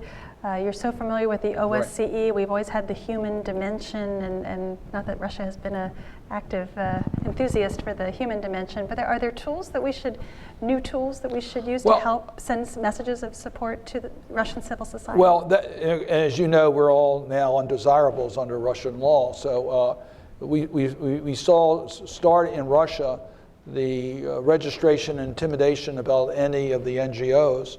And now we've seen that occur in many countries in Europe, including in some of our NATO allies and some of the members of the EU, where they have copied similar laws that are hostile to NGOs. That is unacceptable. And we need to speak out as an international community that having access for different points of view is what democratic states are about, and you should not demonize international organizations. I have to say, when your remarks about really the one set of sanctions that seemed to disturb the Kremlin the most was that which gave voice to those human rights activists that wanted to speak out. So I think that's a powerful message. We have about 10 minutes, and I want to bring our audience into the conversation. Does anyone have questions for the senator? We have one back there, yes sir, and then we'll have one up front. Sometimes the microphones are a little hard to hear up here, so I'll repeat the question in case it doesn't. Please, sir. Senator, you mentioned the countries such as Hungary, Poland, and Turkey, but what about Greece? We know that it's a country where Russia exerts a lot of power, and it influences Greek domestic policy. For example, Republic of Macedonia, this country aspires to become a NATO member, while Greece blocks it, and we don't know why. But we know for sure that behind this policy, this Greek effort, stands Russia, and we know that it's a dangerous policy for to not give expansion of NATO in the Western Balkans. So. Can you tell us, do you think that the United States should put more pressure on Greece to not block Macedonia's NATO invitation so that Macedonia can become a NATO member at the upcoming NATO summit in Brussels in July? Thank you. Yeah, and in fact, if I may expand that question a little bit, when General Scaparrotti spoke to both the Senate Armed Services Committee and House Armed Services Committee, he was asked what he was concerned about vis-a-vis Russia, and he specifically stated the Western Balkans, to your point on the 2016 Montenegro coup plot. So in addition to Greece or Southern Europe, maybe a mention on the Western Balkans right, as well. Yes. Well, in the Western Balkans. First, let me make it clear. there are concerns in just about every country in the world, including in the United States of America, that I have. So, if you want me to talk a little bit about some of the trends in our own country that I don't particularly think are healthy, I'll be glad to do that. So, but what Russia is doing is a direct attempt to not only deal in their own country, but to deal in a more global way to affect democratic institutions. So that's why I put a spotlight on Russia. We don't see that from other countries that we are referring to. There have been some trends in Greece that have been very troublesome, and I've commented about that over the time. The issue in regards to Macedonia is one that I would love to see resolved. To me, this is something that I understand. It's a challenge, and I don't. I'm not part of that history, so I don't want to get too detailed. But that's an issue that I think that region would be well served by the resolution of that issue. In regards to Serbia, Serbia was moving towards integration in Europe. It has slowed down. I think Russia has been partially responsible for that. They recognize that that's an area where they have they can penetrate public opinion and affect the politics of that country, so they've done that. And they've been pretty successful in slowing down Serbia's interest in its EU integration. Montenegro has been solid. We've been very fortunate in Montenegro that we have now a NATO partner, and they were able to overcome the challenges that Russia tried to do. That's financing a coup, which is, my goodness, you don't get more personal than that. It would be very helpful for the whole region if Bosnia can make greater progress. And the Dayton Accords were supposed to be temporary, and we have not been able to get beyond that. We desperately need to. And then Kosovo needs to be resolved. So there are significant problems in the region that add to the complexities. Russia takes advantage of those problems. They're happy to see those types of problems because they don't want to see the unity. They were happy with Brexit passing, and there's indications that Russia could have been engaged in that public campaign. They're happy to see any type of matter that makes it less likely for unity in Europe and the Transatlantic Partnership. I think this is where, again, U.S. leadership is going to be very critical in the future for the Western Balkans. Sir, we had a question right here. Thank you. Thank you. My name's Pierce Cardin. I'm one of your constituents. The situation with the Joint Comprehensive Program of Action, where my impression is that Russia and our European allies and China are on a different side than the administration. What do you see the U.S. Congress being able to do to maintain that agreement, if indeed you think that that would be the best thing to do, which I will tell you is my view? Little JCPOA. Yeah, well, and I do think it's in our national interest to adhere to the JCPOA as long as Iran is in compliance and they're in compliance with the agreement. So your assumption is correct, that I do believe it is not in our national security interest for the president to fail to waive and for sanctions to go back into effect. He'll make that decision tomorrow, he's announced. So Congress will not take action before tomorrow. So the president has already made his decision. He'll announce it tomorrow. If I were to predict, and most people believe, he will not sign the waiver, which means he is pulling out of the JCPOA. I don't believe that will be immediate. We'll see how he announces it. I think he will use it as he's used other strategies that I disagree with, to say that you got a little bit of time, let's get it fixed. As I said, it's got to be fixed. Let's work on it, otherwise we're gone. I think as soon as he does that, Iran will use the mechanisms under the JCPOA to hold America accountable for its violations of the JCPOA. That's very regrettable because Iran's the bad guy, not the United States. And Iran's doing bad things today outside of the JCPOA. So the better course of action would be to work with Europe, and I've talked to them numerous times, and I was listening to the Foreign Secretary of UK today, who said exactly what we've been saying. Let's build on the JCPOA. Let's make it clear that Iran never can be a nuclear weapon state. Let's deal with their ballistic missiles and deal with their support of terrorism.